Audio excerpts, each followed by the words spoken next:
about subpersonalities. And so I'm going to very briefly talk about it before I do morning meditation, because then I'm going to take us into the meditation and go straight into asking each of you to at least access one subpersonality. So I'm going to talk a little bit about that in advance. First of all, just by raise of hands, who already has done some form of subpersonality work in their life? Okay, so Does shadow work count? shadow work definitely can count. Yeah, shadow work can count. Another kind of variation of it would be voice dialogue work. Has anybody done voice dialogue work? Right. Okay. So from my perspective, there are all, of course, so many different ways to access this understanding of ourselves. And I'm glad you brought up shadow work, because usually it is in the shadow where our subpersonalities often hide. But subpersonalities don't necessarily have to be shadow. They can also be parts of ourself that when we were very exalted or when we had a wonderful experience in our life, that also creates sometimes a subpersonality. So just by means of defining, for me, a subpersonality is an aspect of ourself that usually is formed in reaction to a significant event in our life. It may be the wounded child. It might be the wounded healer. It might be when we were just exalted, like I said before. It might be something that developed slowly as a reaction to protect ourselves. You know, since Anna Prabha has always been very vocal about growing up, you know, in an alcoholic family, there very possibly, probably would be a subpersonality that she developed to protect herself, that even when she's not around her family, that subpersonality still might come forward when it finds itself in a similar situation. Okay. Often, our subpersonalities can be associated with any addiction or compulsion that we might have. And especially because we are going to be sharing and revealing, I'll call on you in a second, Adrian, because we are going to be sharing and revealing about our subpersonalities, I really want to right away dismiss any sense of stigma about addiction. I think all of us have some minor addictions. Some of us have larger addictions. I prefer the word compulsion, you know, where we have a compulsion to do something or we have a habit. You know, I somebody who lives with me, Emily's mother, every night she has vanilla ice cream, right? I mean, and it's like she has to have her vanilla ice cream. And I've seen her at 11 o'clock at night. Oh my God, she doesn't have vanilla ice cream. Get in the car and drive all the way. And it's a long ways to the only open store because she's got to get her vanilla ice cream. And it's a very sweet example of a compulsion, right? I mean, she cannot go to bed without having her vanilla ice cream first. And obviously it's a sweet one to share, no pun intended. Obviously some of us have compulsions that might be more harmful or have more significant consequences in our life. But often our subpersonality is connected, I would guess for Irene, because she grew up with very little sweetness in her life. It's her own inner child wanting sweetness before going to sleep at night. It's a form of comfort. It's a guess. So if we can just approach any of our subpersonalities with that same level of compassion that I'm guessing most of you probably felt when I talked about Irene wanting ice cream, and it's her own little inner girl wanting sweetness before going to bed, right? Let's hold that same level of compassion for each other and for ourselves, especially if anybody is exploring a shadow self. Adrian, I saw your hand go up. Did you want to share something? It's more of a question. Would you say that, based on that definition, that if you were theoretically raised in a totally supportive, loving environment where you got all your needs met and were never experienced any kind of threat, that theoretically you wouldn't have any subpersonalities? By no means saying that I fit this model, though I was raised in a particularly loving and supportive environment. I believe I have some subpersonalities.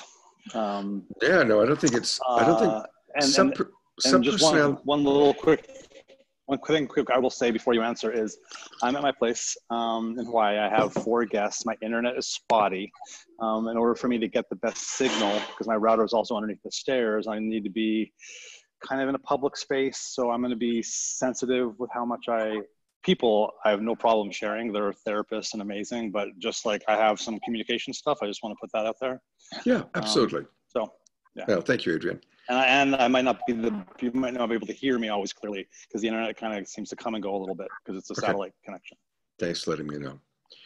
So subpersonalities are absolutely not just formed out of wounding. Honestly, I have a subpersonality. I was very fortunate to get off to an early start in life. And I won my first Emmy Award at age 23, another one at 25, and another one at 27.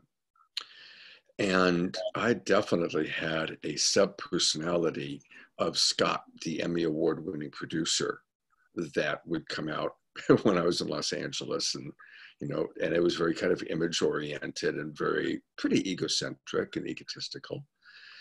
Even thinking about Adrian's example of the mythical family where everything was perfect, a child could come out of that with a subpersonality of being the little prince, you know, like the little prince, and that everything is wonderful all the time, right?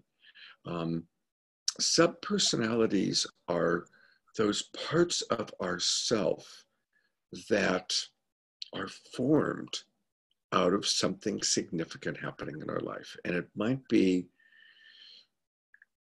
something that just slowly, gradually developed, or it might have been a sharp reaction to a very sharp, shocking experience in our life. Does it make sense to everybody? Yeah. So the most important thing, and then I'm going to take us into a meditation, we're going to kind of drop in for a little bit. The most important thing is that we want to give a voice and acknowledge those parts of ourselves. For people that have done significant subpersonality work, where they really have identified a lot of the different personalities, I always like the idea of sitting at all of them like you would at the dinner table. And ideally, sitting at the head of the table is your most centered, and I would say your oldest soul self, the part of you that some spiritual traditions would call the observer, that the soul self that is just witnessing your life. And that's the being that sits at the head of the table. And then around the table are all of your different parts: the scared inner child, the exalted adult, the best-selling author, the sexy teenager, the whatever it might be, your different parts, right? I'm just taking adjectives and putting them to different times in our life. But imagine they're all sitting around the table and they all want to be heard, and they all have something to share, and they all have meaning in your life. And none of them are better or worse. None of them are good or bad. They're just all parts of the self. Does that make sense to everybody? And this is really important work for us as individuals, often to get in touch with parts of ourselves that maybe do hide in the shadow, that don't always get a voice, or they might be parts of ourselves that can become very dominant and again compulsive, especially in certain situations. And so by getting to know them, we can learn how to work with them. And many of you are on the love coaching track. And as love coaches, subpersonality work is really, really important because it's a way to help your friend or your client that you're working with understand something about themselves without making it wrong. So let's say that you are working with them and they have a compulsive, let's say they're a compulsive drinker, right? When they are in a certain social situation, they compulsively drink. Well, and they have a lot of shame about it because they've been embarrassed and they've done stupid things and people have made them wrong for it.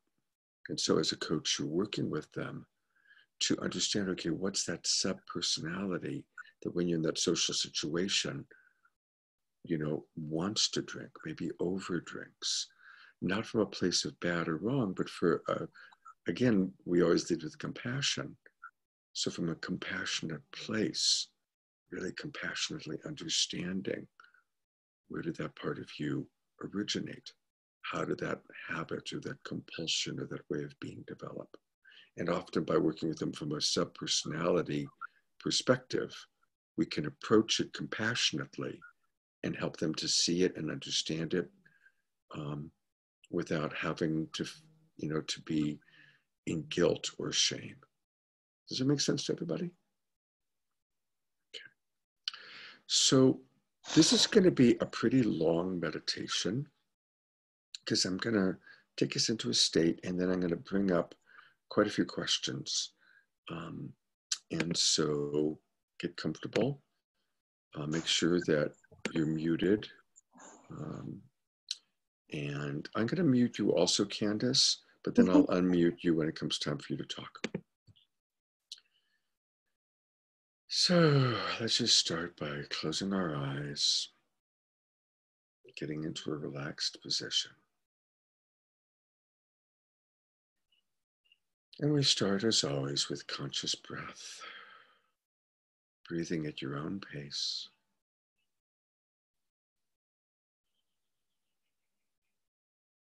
And as you breathe, allow my voice just to be a gentle guide,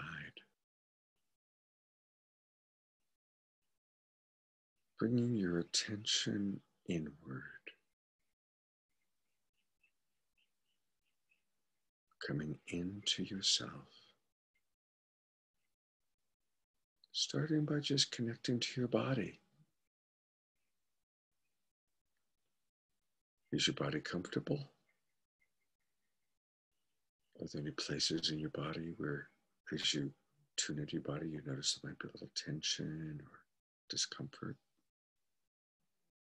Can you make any physical adjustments while still staying connected to us to bring more relaxation to your body?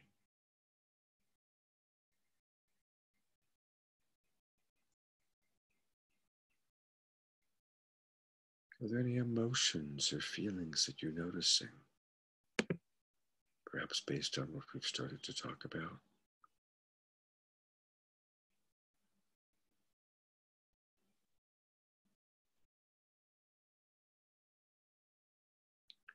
And so now I'm going to ask some questions. There's no right or wrong answer. This is all within yourself. But I encourage you to go with the first impulse that comes in, the first thought that comes to mind during these questions. Have you ever previously identified a part of yourself, a sub-personality? And if you have, which one comes to mind?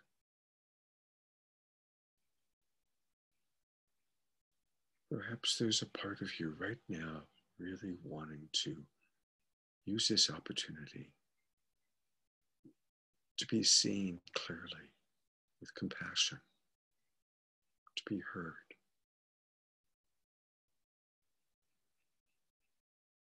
If so, welcome that part of yourself.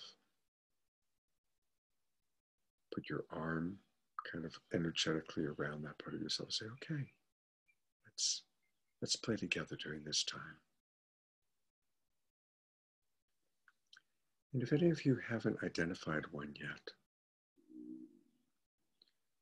then I invite you to think of if there is a time in your life that you feel a compulsion. It can be a compulsion for a substance. It could be a compulsion to run away and to hide. It can be a habit or a pattern. So if you haven't picked a subpersonality yet, then pick a habit, pattern, or compulsion. And know that it's okay. It's just a way of being. It's not bad or wrong. It might have hurtful consequences, and that's, for right now, that's okay. We just want to learn. We just want to grow. And so when did that habit or pattern first begin? And for those of you that already had chosen a subpersonality, what might be a habit or a pattern or compulsion that this subpersonality has?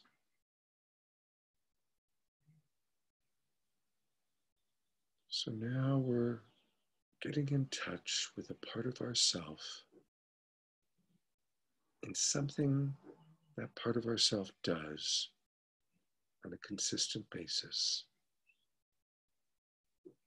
usually in a reaction to an external circumstance or to something that you're deeply longing for.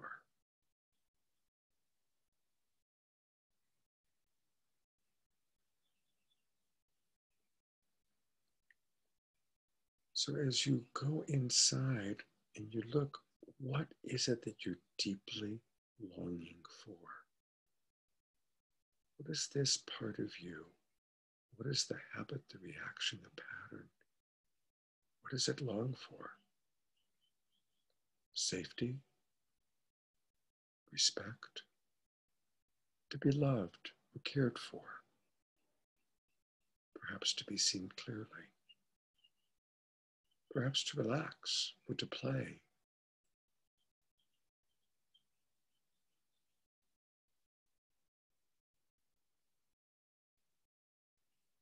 Perhaps creative expression, sexual expression, adventure, excitement. The longings might be what we would describe as comfortable, or they might be described as protective.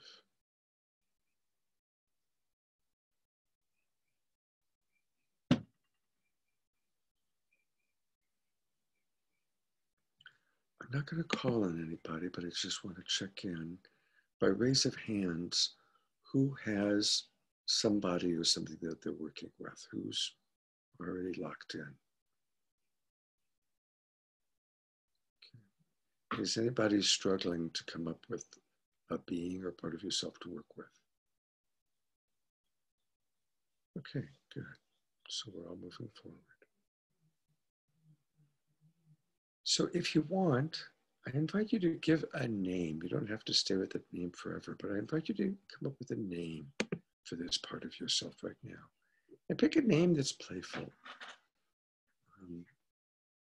Some of my subpersonalities, usually it's an adjective or something, and then Scott. So I have Hall of Fame Scott, Emmy Award-winning Scott, Checked Out Scott, Sad Dad Scott. Those are some of my subpersonalities.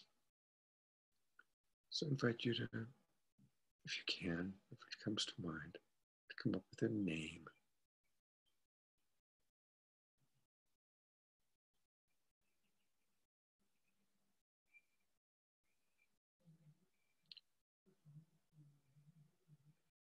And one last question for now. Does this part of you have a fantasy or a deep desire? It might be a desire to be fully expressed,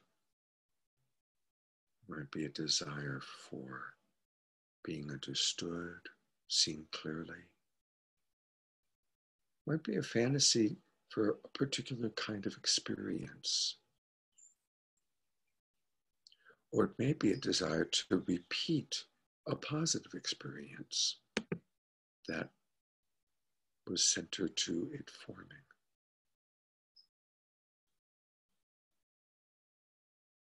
Just getting in tune with that. And as you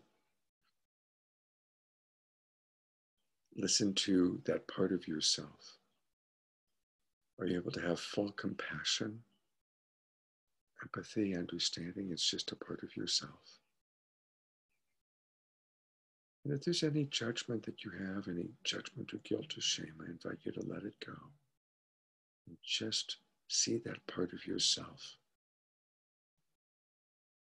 with the most love, care, and compassion you possibly can.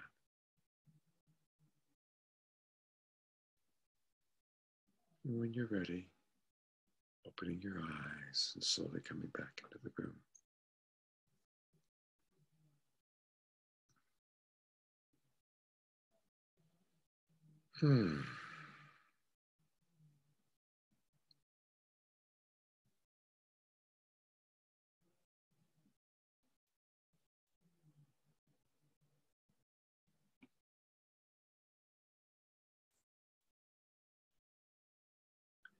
So welcome back, everyone. And I definitely want us to share with each other. And I'm going to ask for ideally 2 or 3 brave souls to share with the group what came up for them. And then what we'll do is I'll see if people prefer to stay in group or if people want to go express in smaller breakout groups. But who would be willing to share what came up for you? Okay, Deborah Haviland, then Mandy. Thank you. So what came up for me and what I see has been my biggest block is fear. And so I call that subpersonality scared little Deb. And my Debbie is spelled with a Y, D-E-B-B-Y. And when I was a little girl, and my mom came into my bedroom every night to say the Lord's Prayer, and did that with my 2 younger brothers too. And I learned at an early age that my mom's younger brother had been killed in World War II. And I used to even have nightmares of running. And then I was trying to yell for help and I couldn't get the help. So I see this fear is linked into my fear of sometimes decision making. And I've been dealing with a very difficult thing of having to move and figuring out where to move. And the possibility, because it's so much more affordable, of moving to Florida, and just terror of leaving everything I know, all my friends, all my this, and starting off on a new adventure. And should I do it or not? And, you know, money invested in that direction, but wanting to come back here. So the fear of, can I trust my inner guidance? Because if I end up in the wrong place at the wrong time, there might be a serious danger, like what happened to my uncle. And my middle name is after him. I'm Deborah Stewart Haviland. And I was the first grandchild born after he was killed. I was born 5 years after he was killed in World War II. So I sometimes have felt that nightmare was me. He was shot in the head. So I think that I was running for help and couldn't yell for help. And my whole family was so affected by it. And so anyway, thank you for hearing me. And thank you. That's all big twinkles for Deborah. That was a really beautiful sharing. And I'm really appreciating that one, Deborah, because you did a wonderful job of tying together your subpersonality and kind of the bigger overview, both in terms of its history going all the way back to your uncle and how it impacts you in present time. The fear of when I have a big decision to make, oh my God, this is a life and death decision.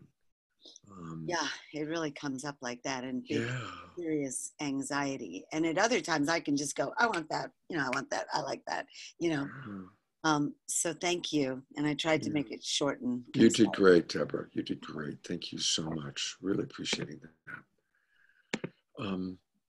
One other thing that Deborah mentioned, not necessarily connected to subpersonality work all the time, but just remember that we do carry, it's been scientifically proven that we carry the genetic memory of our ancestral lineage going back many generations.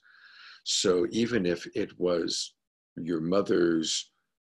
how your mother experienced the death of her brother and the impact on her, when you were in her womb, like all of us, we get this genetic download of the trauma of our ancestors going back 7 generations. So clearly your mother was traumatized by her brother's death, and that trauma was infused into little Debbie. And I was born on Easter Day, so 5 years later, born on, Wow. I was the vision, the hope, the new beginnings. And yet everyone in the family, my Aunt Ellie tells the story of the door ringing and answering the door with the telegram man saying that he had been killed. And my grandparents going into the living room and just like moaning, groaning, and crying. And the younger brother up, because Ellie was only 8, and because it was a big family with she was 15 years younger than my mom, and my other uncle, Peter, upstairs slamming doors saying, I hate the Germans. God bless, sorry for that, but, just related to Hitler, that it was the Hitler War. Yeah, absolutely. Thank you. Thank so you, this Deborah. work with you, Scott, and Marshall Rosenberg being, really where his work came out of that is life-changing, so important. So thank you. Yeah, thank you.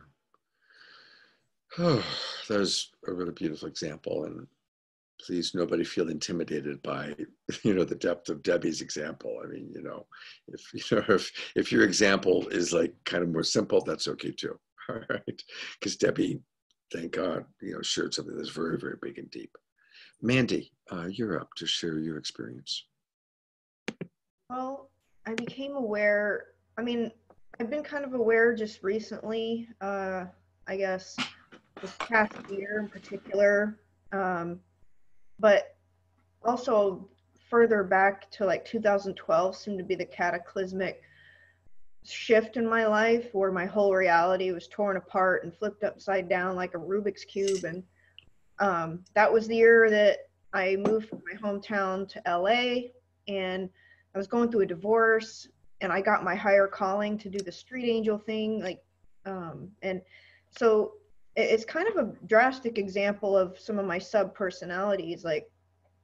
For 28 years of my life, I was Mandy, and I just had this perfect reputation and kind of a flawless character sheet. And then I went through this divorce and moved to LA. And when I moved to LA, not only did I get my calling, but I had this intuitive thing to change my name to Mandolin, which is just Mandy and Lynn. My middle name is Lynn.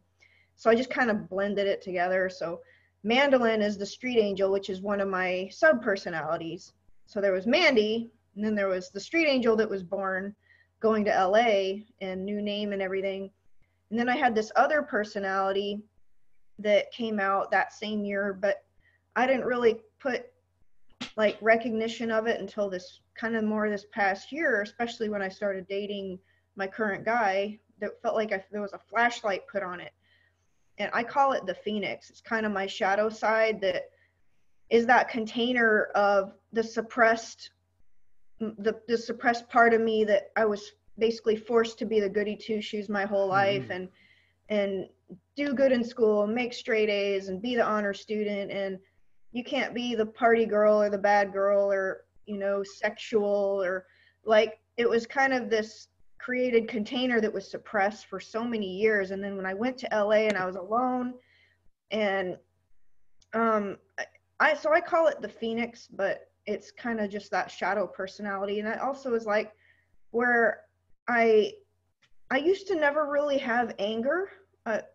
For me, anger seemed to come out as sadness. That was what it just came out as. But just recently, like I've noticed like more of the anger emotion that I have had to deal with coming like during arguments and stuff like that. And it's like, huh. So that's something new that I've had to start working with on how to manage. And so, I mean, those are my examples of my sub personalities. And having moved back to my hometown this past year, also taking myself out of that LA street angel thing that I was doing over in Hollywood with all the red carpets and meeting celebrities and doing this and doing that. It's like suddenly I was put back in my hometown, and then I had this like shift thinking of, I got to figure out who Mandy is again. What the hell am I doing? Like, who am I anymore? I had all these things happen to me, and it's like I need to find my new normal, my what makes me happy again, and who am I without the wings on, and that kind of thing.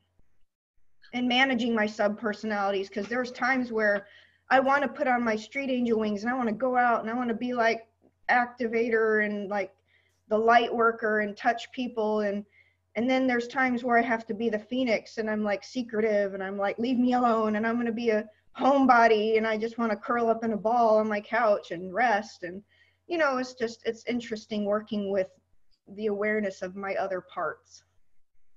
Big twinkling for Mandy. Big twinkling. Thank you, Mandy. Like Deborah, you gave us so much understanding of how to work with subpersonalities.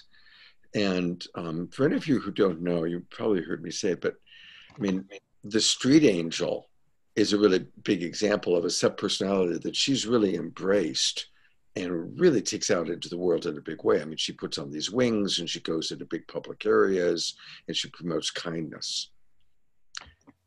And I really appreciate the understanding of the flip side of that, the other side of the coin. Just like for so long, she was Miss Goody Two Shoes, had to be perfect. So of course there was that other part of her, which maybe wants to experience or explore the shadow side, that it wasn't safe or that, she didn't have support to explore. And this is a really common one, that often there will be a flip side to our egoic identification or the way that we've been raised and people want to see us. And it's human nature to then want to explore the flip side of that. Remember, we're living in a planet of polarity. For every action, there's an equal and opposite reaction. What goes up must come down, right? And so a lot of subpersonality work is exploring, very much like Mandy just described, the flip side of significant parts of ourselves. Does that make sense to everybody? I'm not going to call on anyone, but just by raise of hands, who can imagine a flip side as we're talking about this, a flip side to a way of being that you have?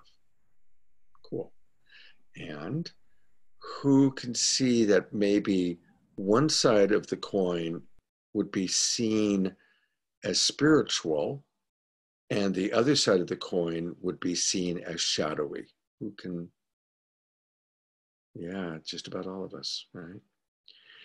And so this is where, again, whether it's your own personal work or whether you're working with a client, this is where it's really useful to broach it this way, because it gives us a method of compassionately understanding that which the person is afraid of being judged for. I think one of the reasons that I've been blessed to have the practice that I have is that at some point in my life, I learned to never judge a client for what they're sharing. Somehow I learned how to do that. And so now Spirit, Life, God sends me people who really want to talk about something that's a part of themselves that they have a lot of embarrassment or shame or guilt around. And I just want to say, as love coaches, this is such a gift. When you can compassionately hold space for someone who has tremendous guilt or shame or fear of being judged for something they've done, or a part of themselves, or some part of themselves that they've hidden in the closet, when you can just embrace it and understand it and accept it, it's an amazing healing for them. And I got to tell you, as a coach or as a friend, it feels wonderful. It's a really beautiful gift to give. And I'm guessing that many of you have given that gift and have done that. Again, who can relate, who's had that experience of really providing unconditional love and acceptance. Yeah, it's amazing, isn't it? So again, this personality work is a way for us to do that. I would like to see if anybody else is willing to share. Yes, Anuprabha, and then Mark. Hi, everybody. I just had this really somatic experience. You know, my subpersonality, I think would be invisible girl. Mm-hmm. And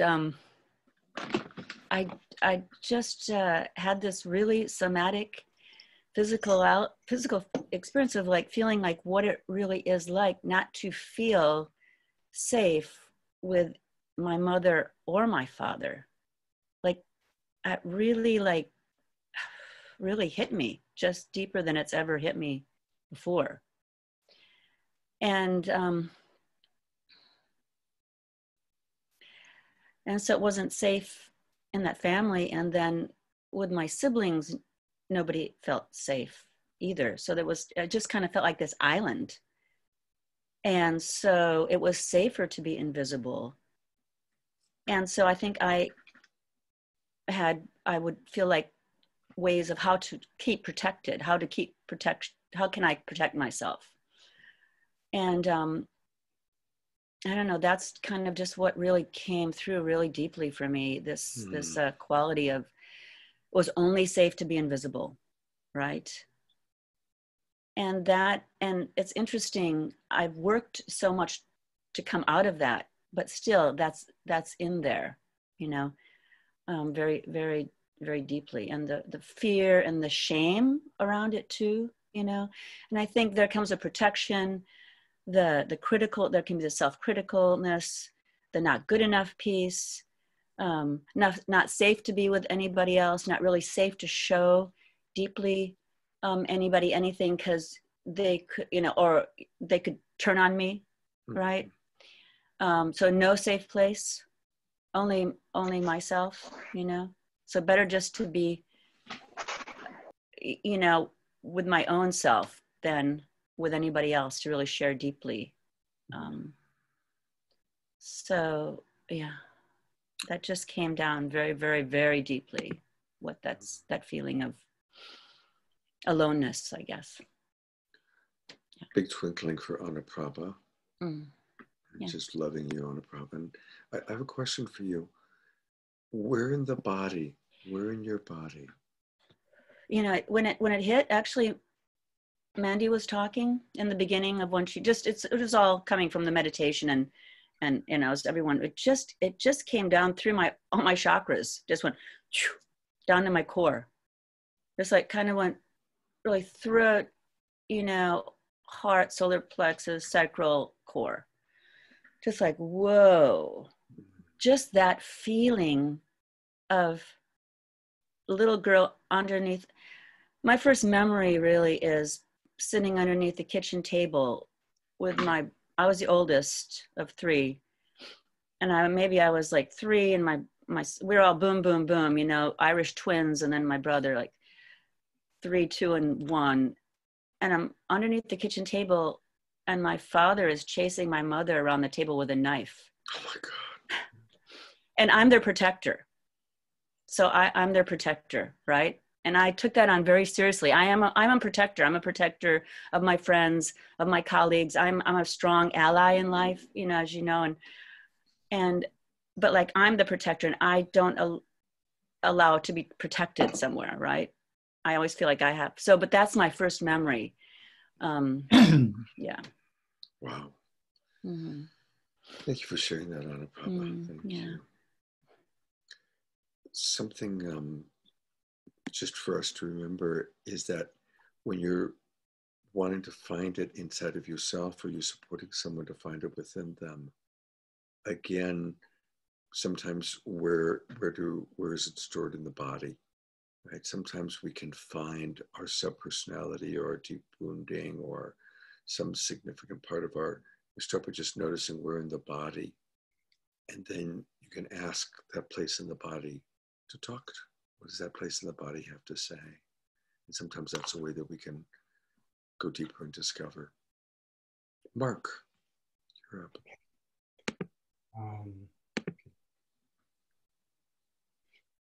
I'm just noticing before I start that I have a lot of anxiety and stuff coming up about the sharing, which is probably my motivation for doing it. But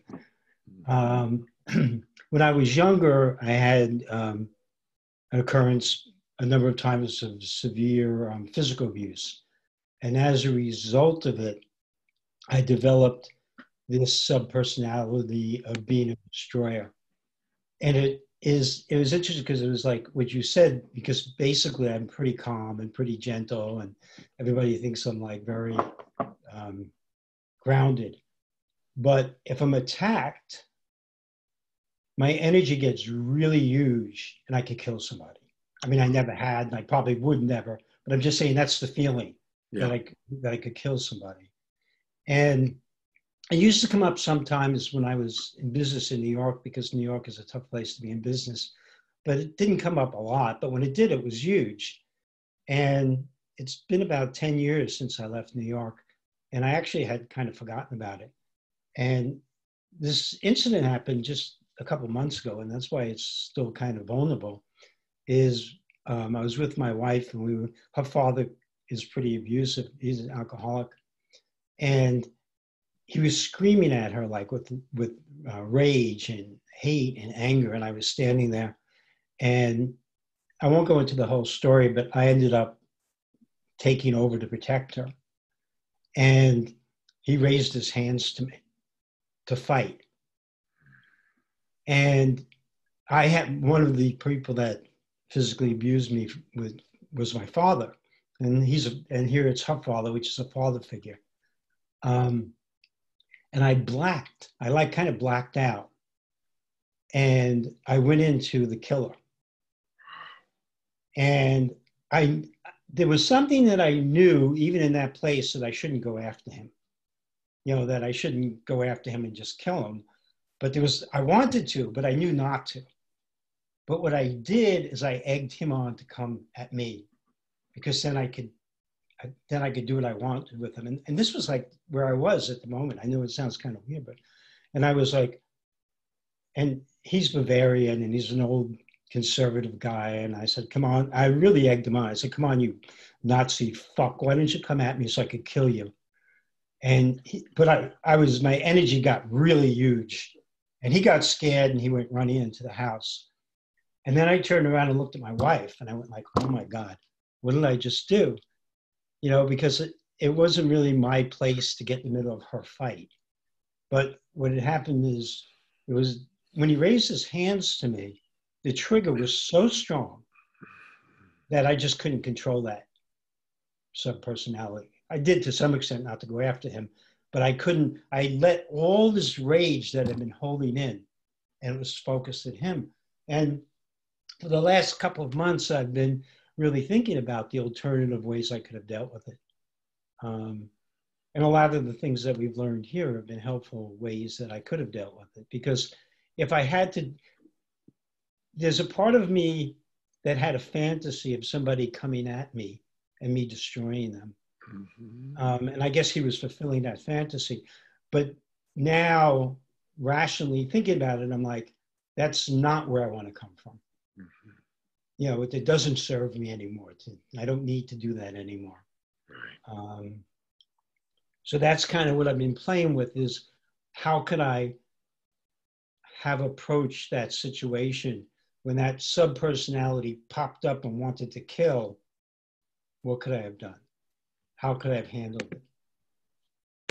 So let's all give a big twinkling to Mark. That was an amazing sharing, Mark. Thank you so much for being part of our group. Thank you so much for sharing so vulnerably and so honestly.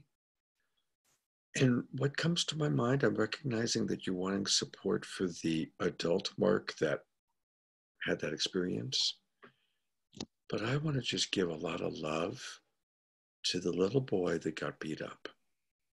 I want to acknowledge that part of you that when you were a little boy and you couldn't fight back, that you were physically abused. Because of course that little boy over the years, understandably, has the fantasy of being big enough and capable enough to fight back and to win and to even destroy somebody who's threatening him. So I'm just feeling a lot of love and care. And again, I just want to acknowledge the little boy that has grown into the man that you are. That little boy still lives inside of you. And just have maximum compassion and understanding for that precious little guy, that precious little guy. Yeah, and it's beautiful that you want to understand how to manage your adult self so that you never, fall into that. And honestly, I think the best way of managing your adult self is to give maximum love to the little boy and let him know that he's safe now and nobody will ever hurt him. And to have compassion for the years of pain and fear that he lived in. That to me is the best way to manage it. Because again, we always want to go to the source. We want to go to where this started, where it began. Does that make sense, Mark? Yeah, total. Thank you. Yeah, thank you. Each person's sharing is so rich. And if people are up for it, I'd love to just hear ideally from each person, because each person we're learning from and growing from.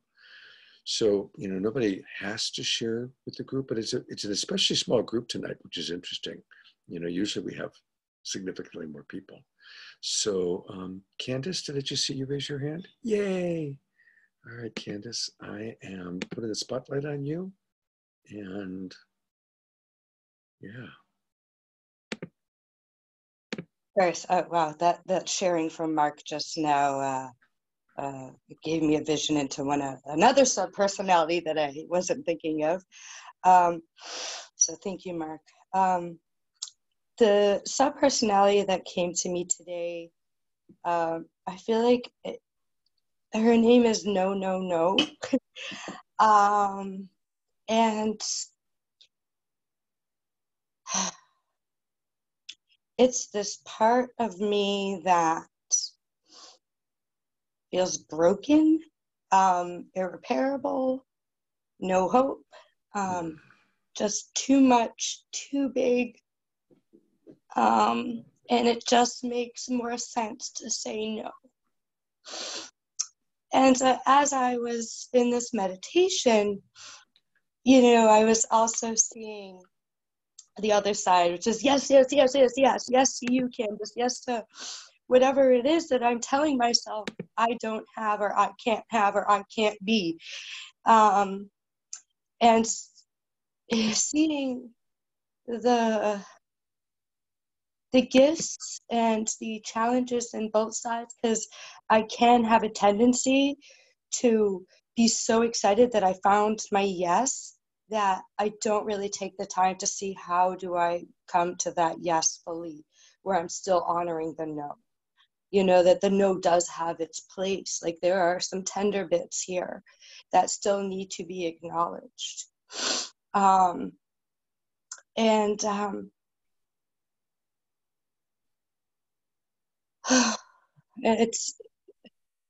feel like it's a compilation of a multitude of it. Like when I'm very visual, and I see the broken little abused girl that just felt like there was no other way. Like I was supposed to be abused. That was just what happened. That's what everybody around me lived.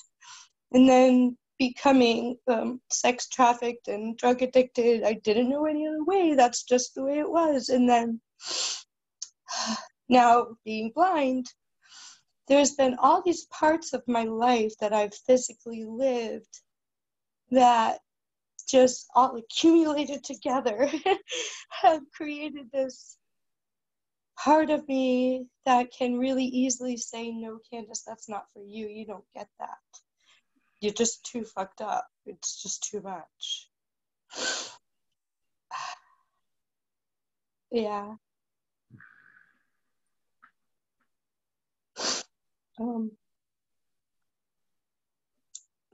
Yeah, and the no thing, I feel like, at first I was feeling like her name was broken, but this no thing is coming up because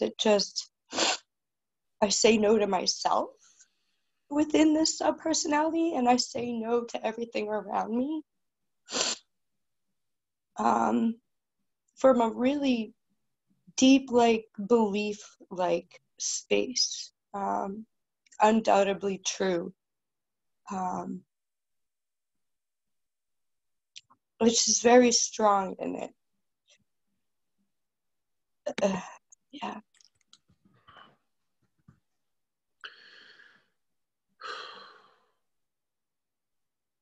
Let's all twinkle, Candace.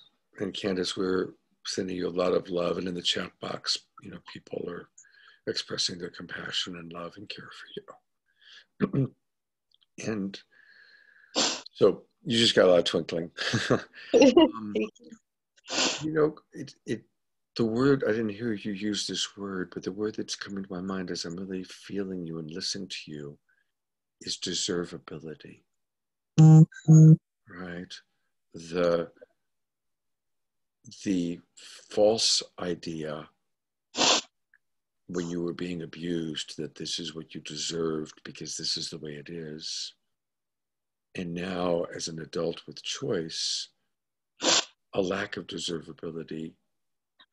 Is that accurate? Would that be accurate? Yeah, but I feel like I got really good. This is all new again. Like I feel like I did a lot of work and then I went blind and it just woke this part of me up again. Like, well, now I'm fucking blind, so I guess I'm not meant to have these things. I guess I was right. Wow. Okay. Like I had, and then I lost. I got out of all that shit, and then I'm scared I'm gonna go back.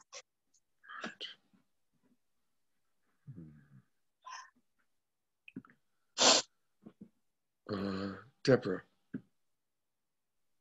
Candace, I just want to say, I'm just feeling so much compassion and empathy for you, deep love, and wanting to find new time to work with you where I feel like I could now.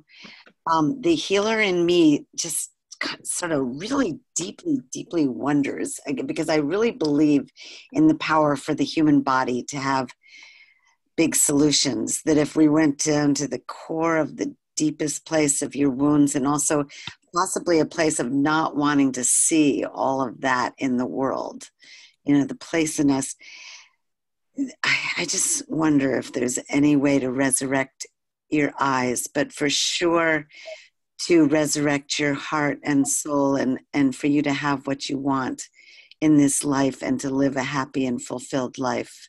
So I'm just feeling so much love for you. Thank you. Yes, thank you, beloved, for sharing. Thank you, Deborah. Allison, and then I think I saw Adrian raise his hand. Allison. Candace, I just wanted you to hear all of our voices coming to you, because we're things that you can hold on to. And we all see such beauty in your spirit and infinite possibility. And I would like to encourage you to look inside, and perhaps it's not a dichotomy between the no part of you and the yes necessarily, but what are the things that you can find inside that you really celebrate about yourself? Things that are beautiful, because I see them so clearly. You have such a clear vision, inner vision. And I wonder if maybe you could turn that vision inside as a sort of a light to help you find your way forward, to look at the gifts that you have and what you bring to the world, and the huge heart that I see so clearly in you. You have such capacity to love. And I was hoping and wondering if perhaps you could give yourself some of that right now. Because I think you deserve it. That's all I wanted to say. Thanks, Allison. Candace has been doing a wonderful job of sending audio messages to Debbie and I of gratitude and appreciation. And she's been doing it every day. And so I don't want you to feel like you're on the spot, Candace, but kind of building on Allison's request, would you be willing to share with the group some of the things you are celebrating about yourself? Yeah. It's really interesting. Like this sub-personality that I'm sharing about, I actually haven't really seen much of in like a week. Since doing, really stepping up and stepping into daily gratitude practices through writing, journaling, meditating, and a lot of witness consciousness space of self-observation. I found great appreciation, and I'm seeing things so much clearer. Like I'm in this deep space of recognition, like this last year of my life, like, yeah, I went physically blind, but that's fucking minute in comparison to the vision loss I've experienced emotionally and spiritually. And it's all coming back. But as we're sitting here doing this, and, I was brought into like, oh, that's that thing that's been keeping me here. That's her. That's who she is. But honestly, I've had a week now probably where I haven't felt like she's been running the show, so to say.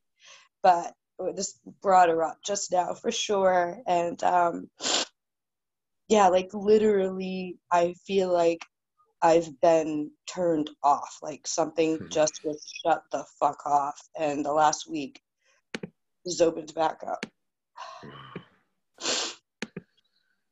And it's not there's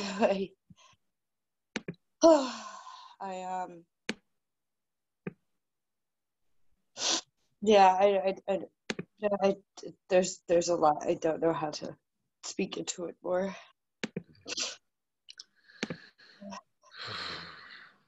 I see Debbie. Before that, because Adrian, had you raised your hand? Did you? So Adrian and then Debbie.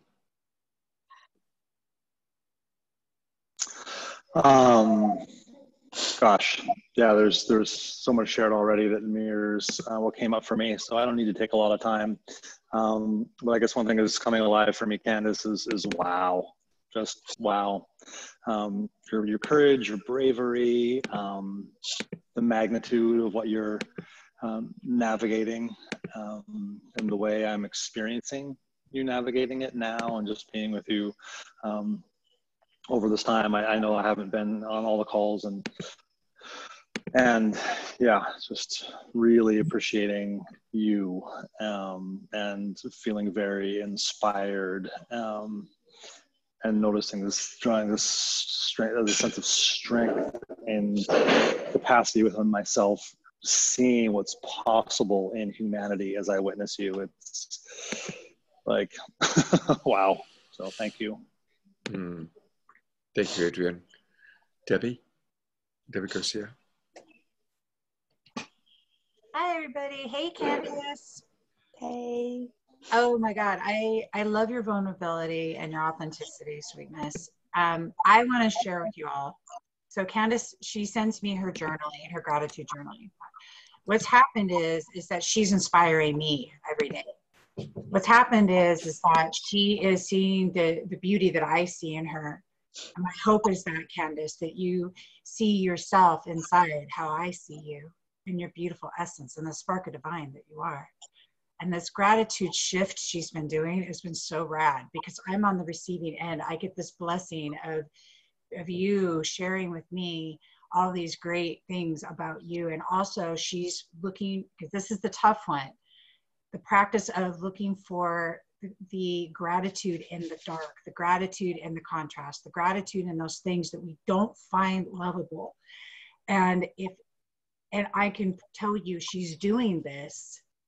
And if Candace, if you're doing this, we all just have no excuses whatsoever. Y'all feel me on this. I mean, there's just no way. You heard her just express with this big, huge, giant opening of her core soul about in that darkness. But now shifting into gratitude and shifting into how did it work for me, rather than this was to me or done to me, this was for me. And that beautiful shift. And I get to be privy to these messages. And I want to thank you, Candace, for being that gratitude light in my life and being that inspiration through your own journey, because we get to do this together. So I'm blessed and grateful you're doing this with me. Thank you. And thank you for just being you, because you rock. Thank you. You're welcome, baby.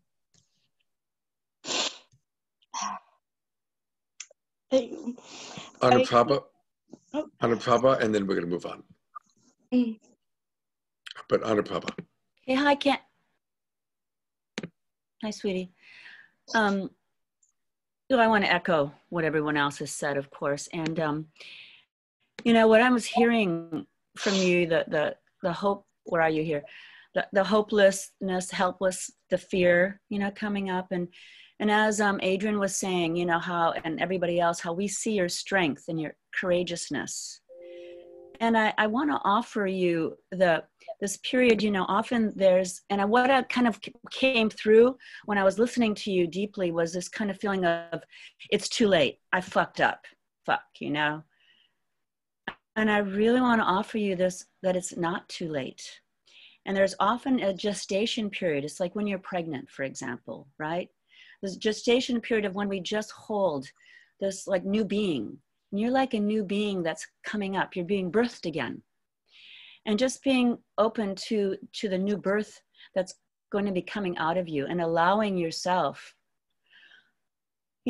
allowing yourself just these feelings, and just holding that, and feeling also the beauty that we all see with you, and your courageousness and your strength.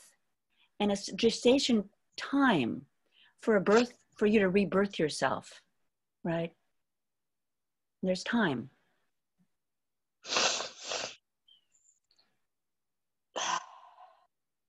It's never too late. Everything is possible, Candace, for all of us, and we see that in you so clearly. And we just I so appreciate your willingness to show up and to be present here and to show this side. And we all have that darkness in us. And we're experiencing it. And just to allow yourself to be, and to be held by us, and to ready for that new birth is happening. It's coming. How's that land for you, Candace? So I love you, Candace. Thank you, Anuprabha. Thank you so much. Candace, how does that land for you?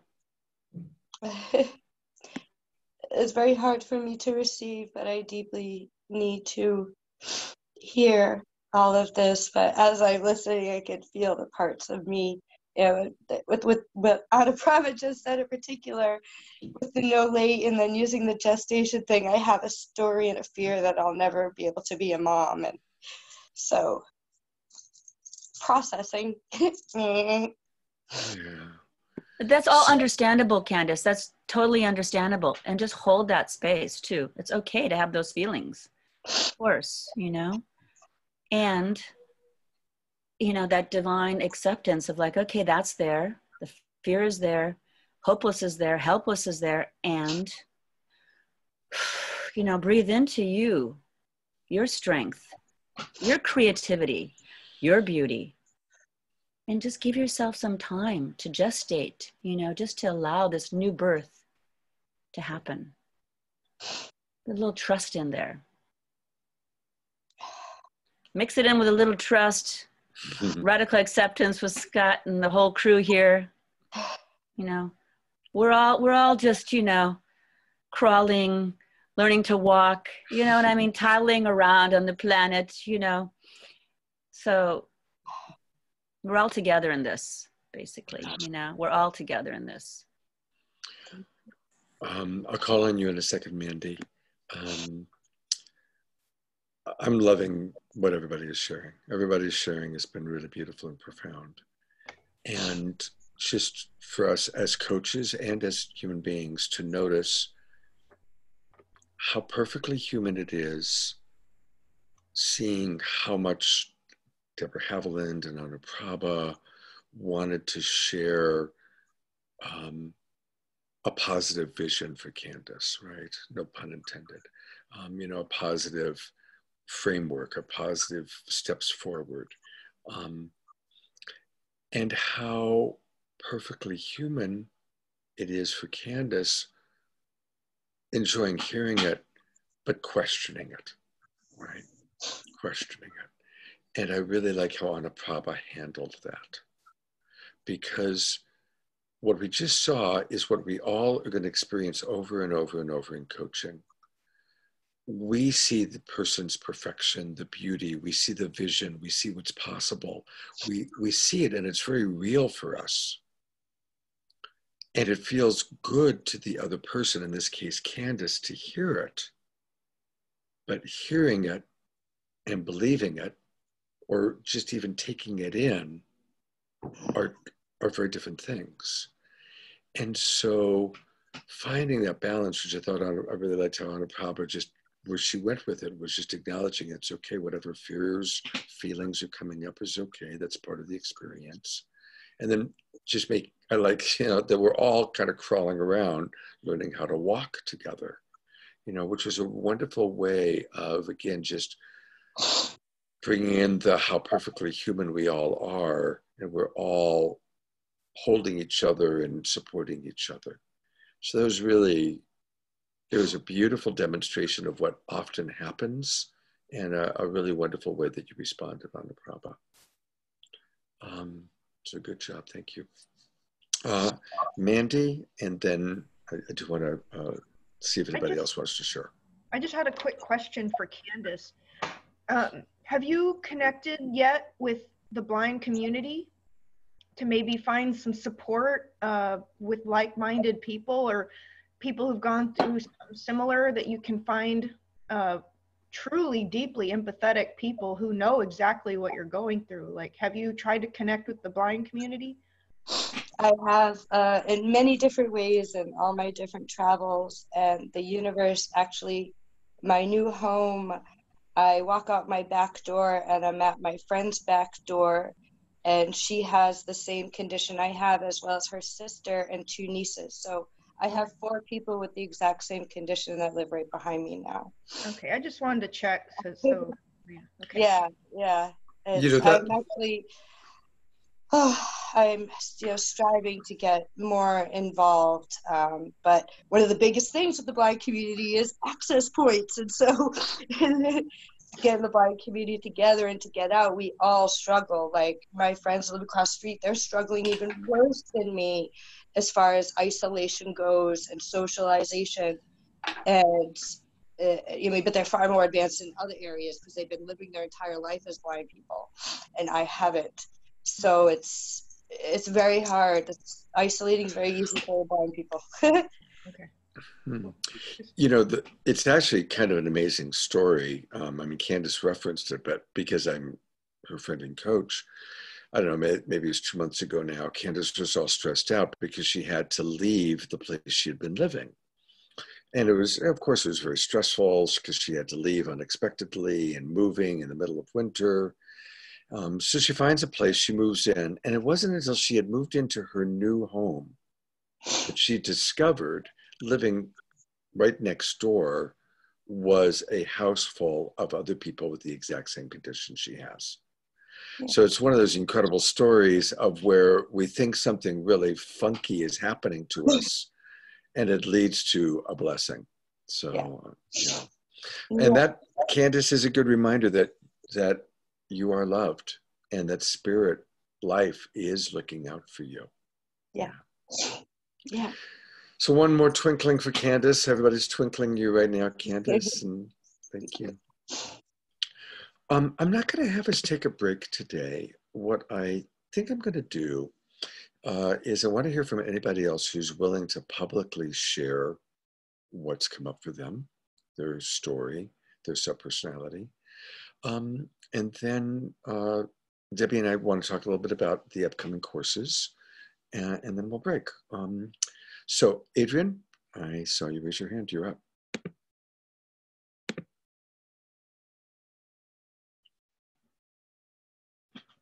You're still muted. Okay.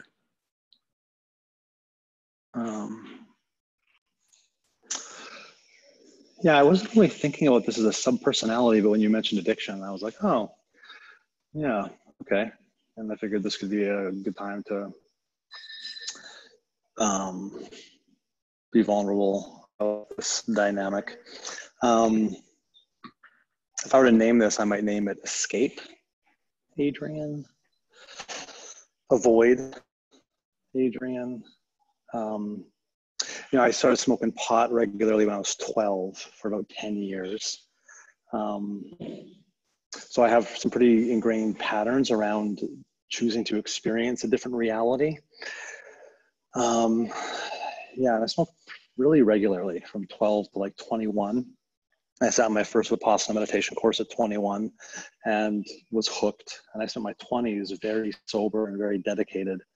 But I did a stint of pretty significant alcohol consumption in my like early 30s, just kind of somewhat out of the blue, but also connected to some interesting life choices, financial, business, stress kind of stuff. And then for the last like 5 years sober, I just stopped. Like after about 3 or 4 years of drinking regularly and doing some other substances, I just was like, I can't do this anymore. And I stopped. But over this last year, I've picked back up. And then that's not happening for me right now, but some other significantly challenging things came into my life, some financial losses and just like some ego dissolution around my relationship with life. I don't need to go into all the details, but I made this choice to start drinking again. And it's been on and off with some chunks of like a couple months within the last year, pretty significant consumption. And it's interesting. And right now I'm feeling super grounded and like just totally living in my values. And it's so interesting how I can be really disciplined and like meditating 2 hours a day for years and really healthy. And I can be totally not and choose to drink, significant amount for days or years, like as it was like 5 years ago when I ended. So, but it's also like tied to my ability to avoid adulting, I like to call it, or we like to call it, like taking care of my taxes or my bills, and I'll like watch YouTube videos for a chunk of time just to avoid. There's this relationship with avoidance that takes on these really unhealthy, or maybe not so unhealthy, like watching YouTube videos for an hour is different than, say, drinking like 3 bottles of wine. Yeah, so there you go. There's one for you. Thank you so much, Adrian. Let's all twinkle Adrian. I just really appreciate his incredible vulnerability, his willingness to share such a vulnerable part of himself. And I can relate. After my wife died, I've gone through phases where I've drank too much, definitely. And bringing it to the subpersonality, yeah, that part of you, because something I know about you, Adrian, is that you also accomplish a tremendous amount. I mean, you do a lot.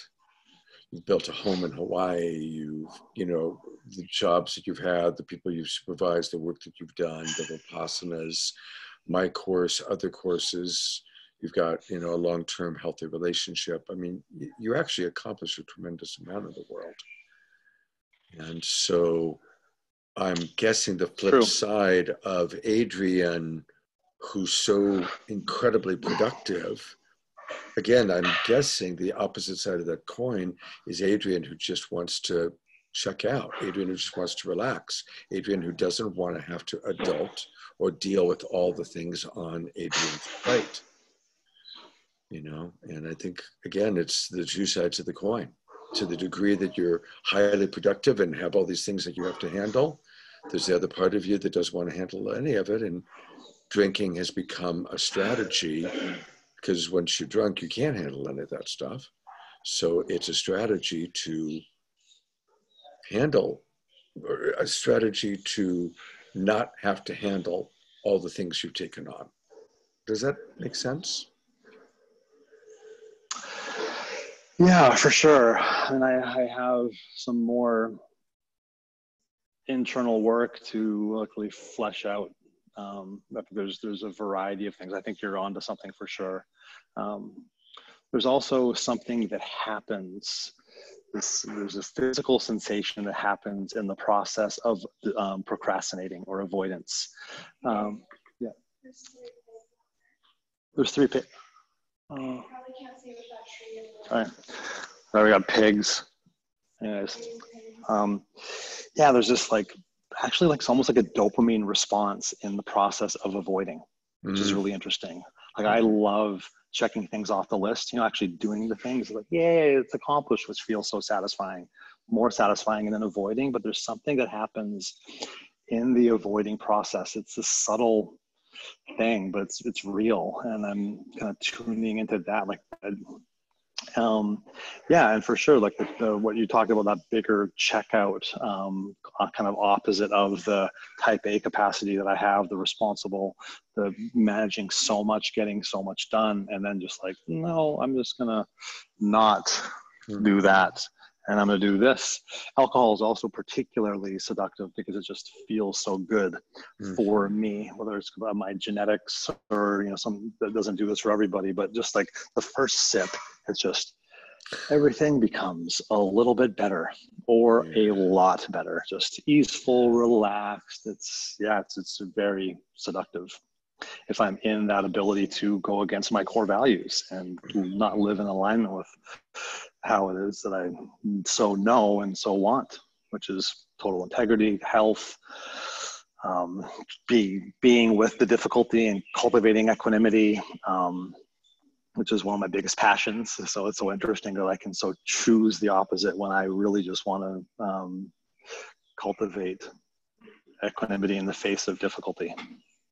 So it's an interesting one. I'm so appreciating you bringing this up, and it's really, really valuable for all of us, Adrian. Big twinkling again. Something that Adrian's referencing, he's referencing several things, but one aspect is, as a coach, what I talk about, I call it, I'm going to mute you for a second just because there's a lot of sound.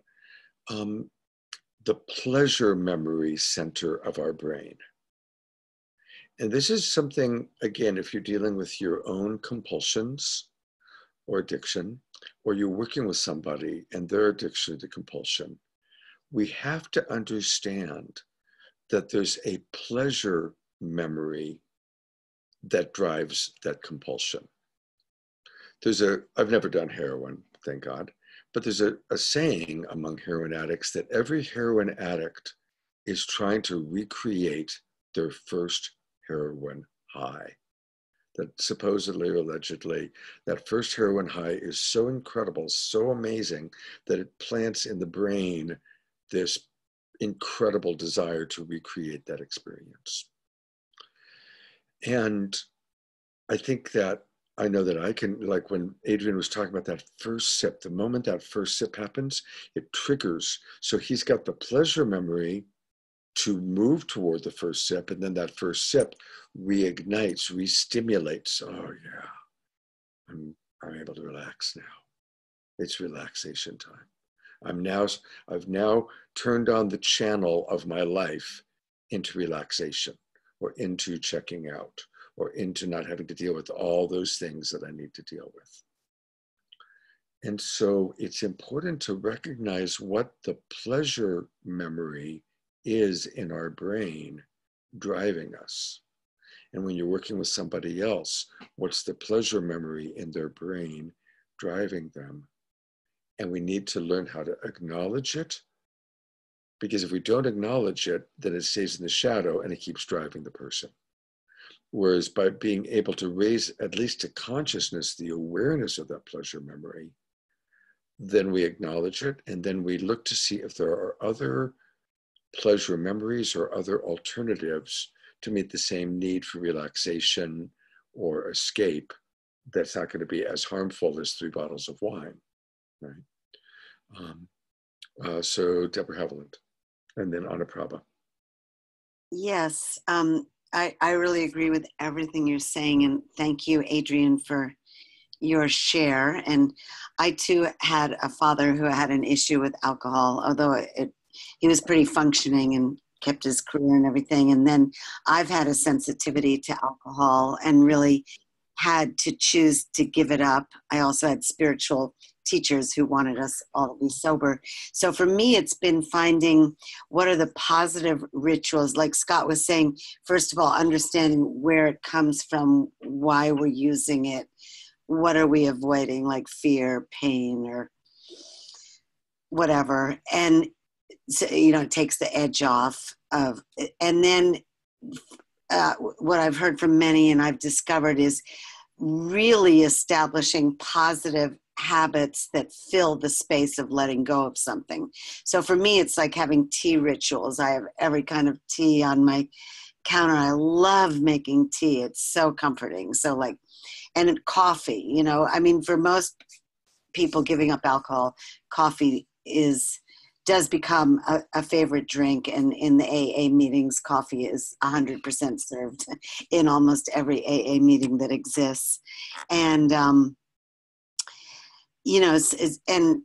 but definitely noticing how comforting chai is in the morning, or iced tea or lemonade, and then I also began to study my brain. Like I like having a very conscious, awake, creative, alive brain.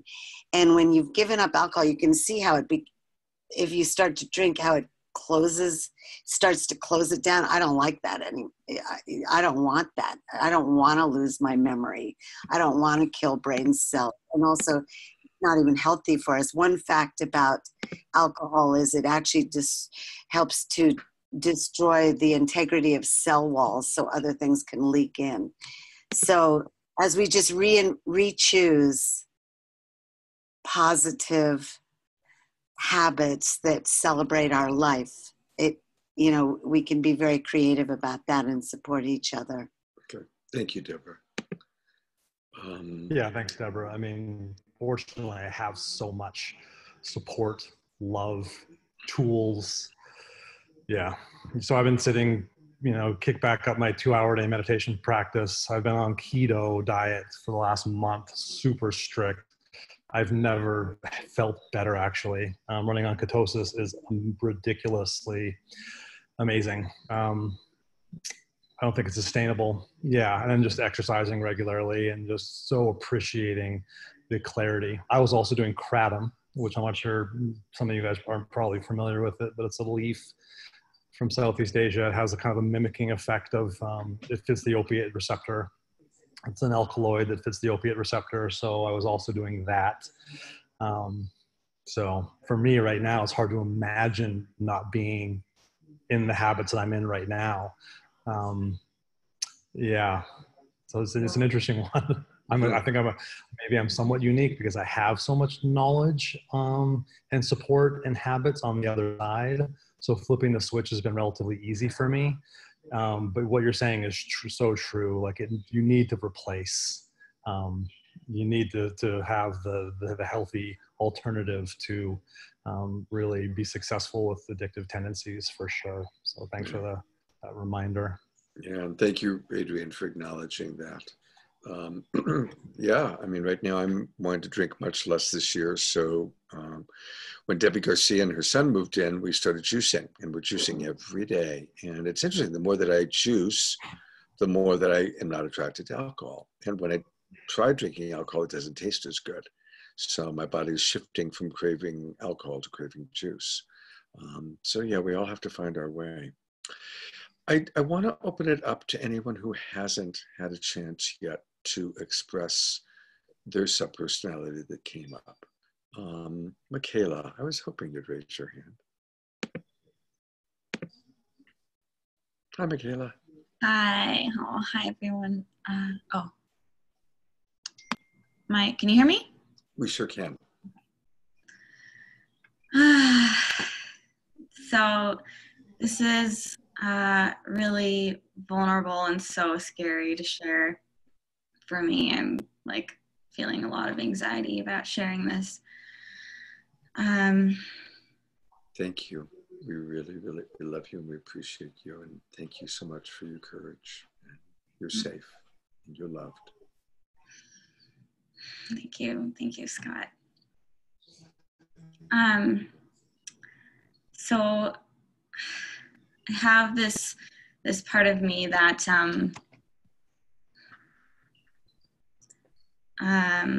I call it my princess. And it's this part of me, I mean, there's some ways that are like just kind of funny, the way that it manifests, like just like liking things a certain way and like being kind of picky and like things like that. And it's not super harmful in that way sometimes, but the way that it comes out that is really harmful is really having this underlying desire to just be taken care of and like having all of my needs met. And I really struggle with this because I have so much shame and judgment toward this part of myself, like that it's, not, I want to be a good person. I want to be, spiritual and loving and supportive for other people. And so when this came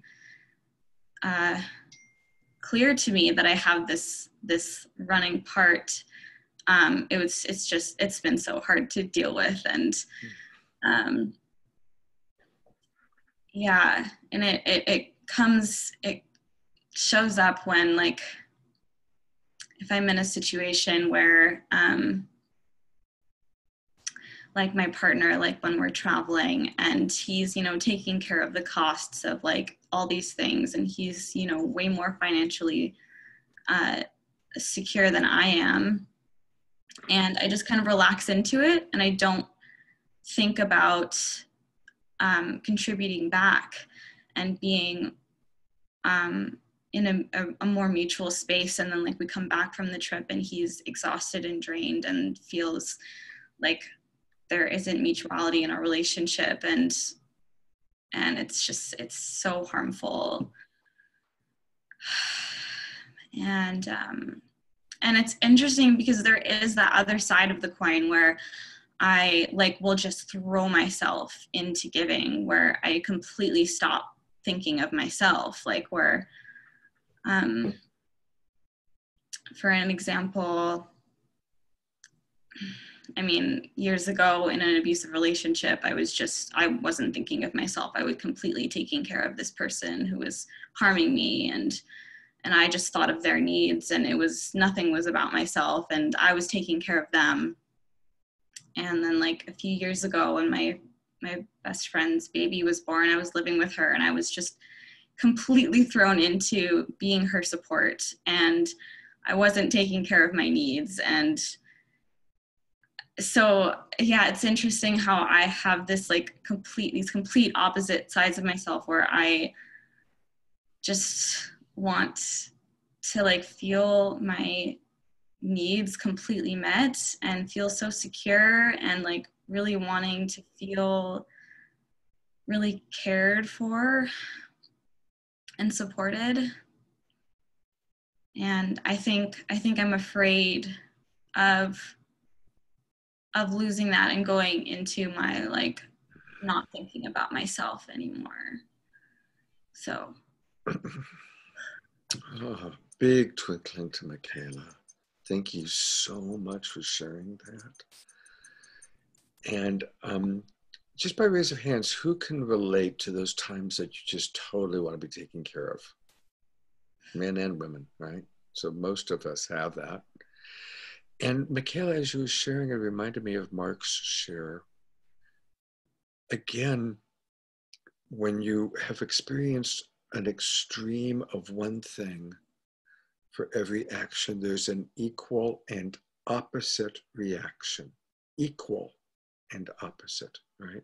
So to the degree that you gave yourself away and didn't take care of yourself, the equal and opposite reaction, which is the biological makeup of this planet and of us as human beings, is to go in the opposite extreme.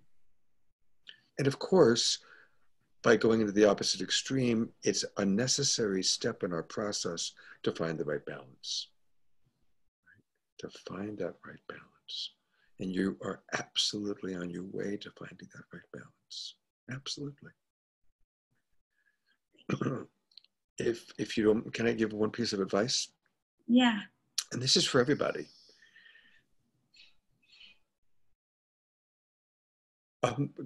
Allow yourself to imagine what it is you most crave. Whatever it is. For Mark, go ahead and imagine beating the hell out of somebody. For you, Michaela, allow yourself to fully imagine the princess being completely pampered, and literally just play out in your imagination a complete fantasy, right? Because oftentimes, whatever it is, sometimes by really allowing ourselves to totally have the fantasy and imagine it fully in our, and really make a date out of it, like make an experience out of it where you're really imagining it inside of yourself. It helps. It really, really helps. And sometimes imagining your centered self fully taking care of your subpersonality.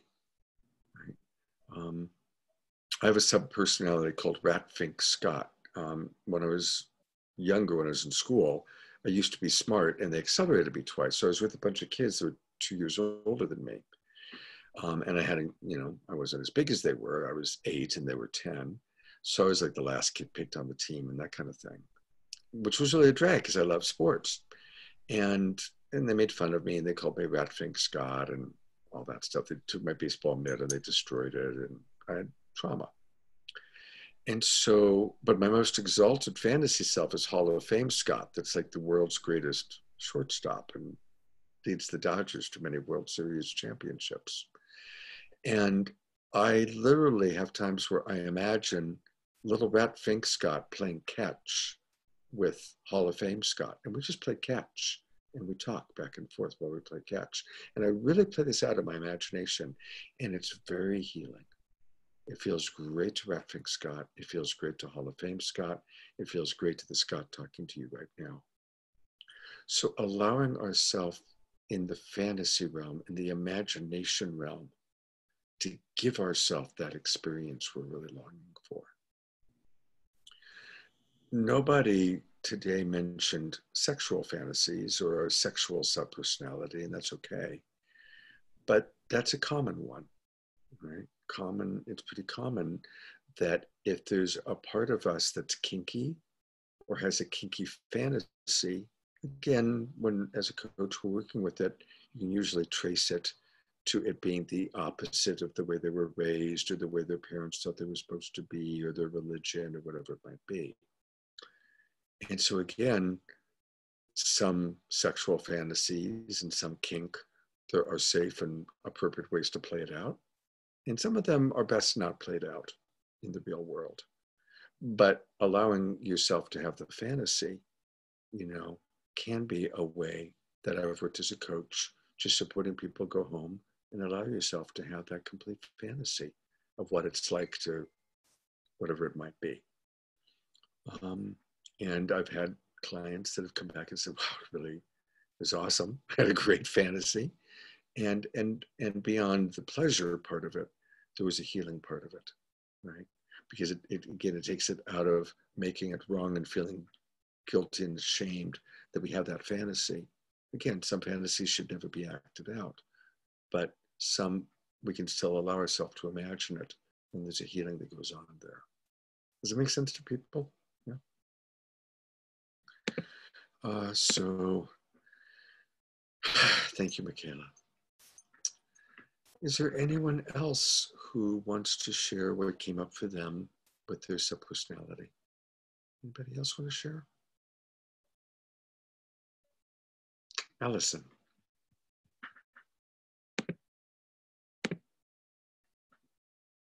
Hi, everybody.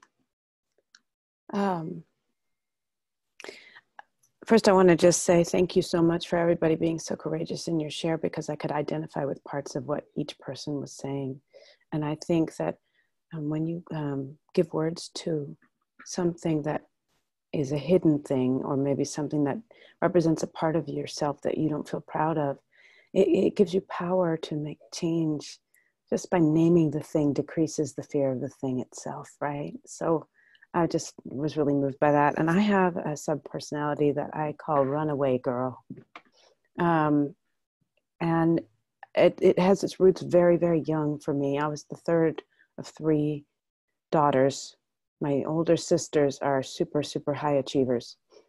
My eldest sister got straight A's all the way through school, did everything right. She had her own issues around that, but for me as a very small child, what I could see was the perfection that I could never attain, and not the fact that she, that she had her own things that she was struggling with. And my parents were extremely loving, but they also had a bit of a fixed mindset, because at that time people didn't really know about growth mindset. So they'd say things like, "You are so talented. Your future is so bright because you have this ability," which was caused a huge amount of fear of failure in me, because I thought, if I'm no longer your talented daughter, who am I? Maybe I'm not worthy. Maybe I don't have any inherent value, because if I'm not the person that if I don't realize the potential you see in me, will I be less than? Most of this was inside my own head, but I also could see the sort of sotto voce whispers people would have. "Oh, wow, look at how musical she is."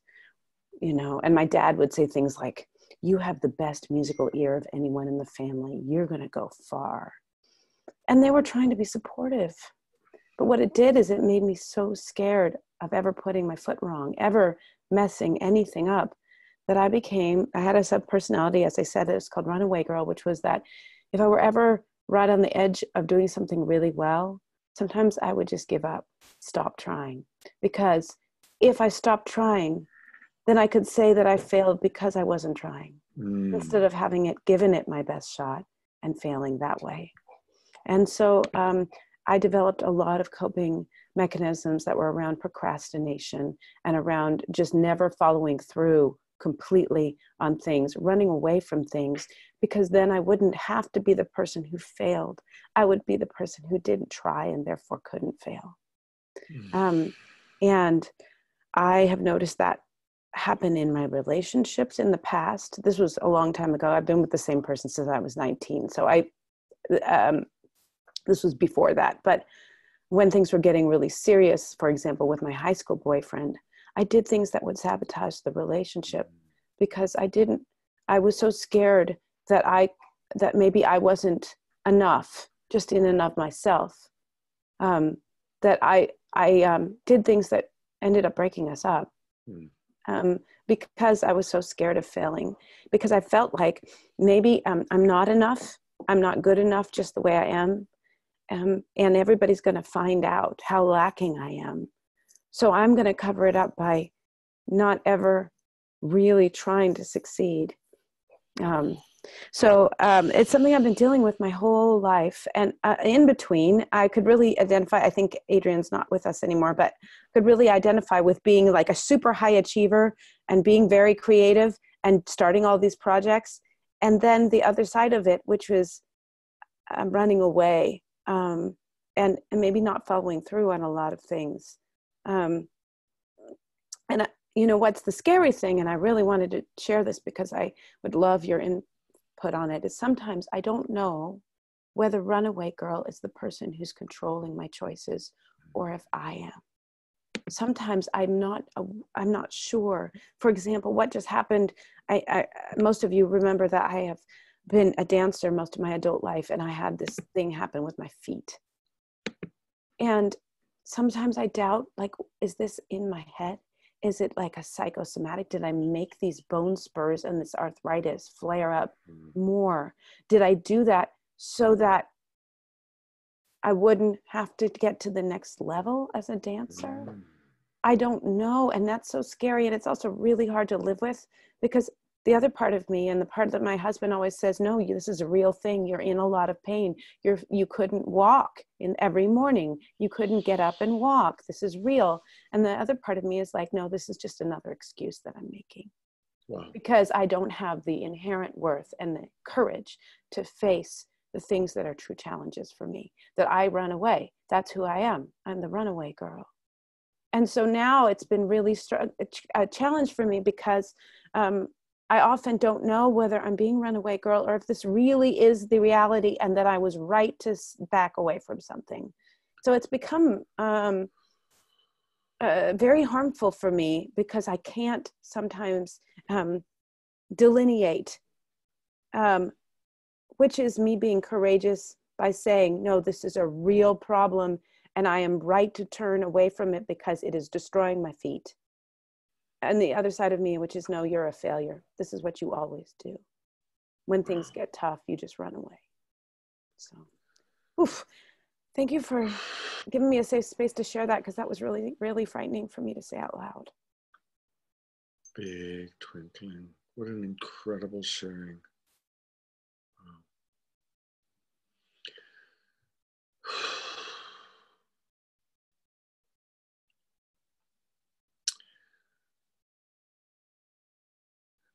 Of course, you're raising such a profound philosophical question.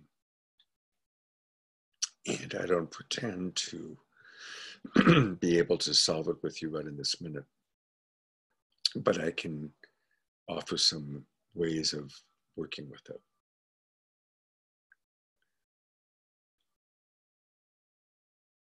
This is why subpersonality work is so important, because it is important to know when our subpersonality has taken control of us.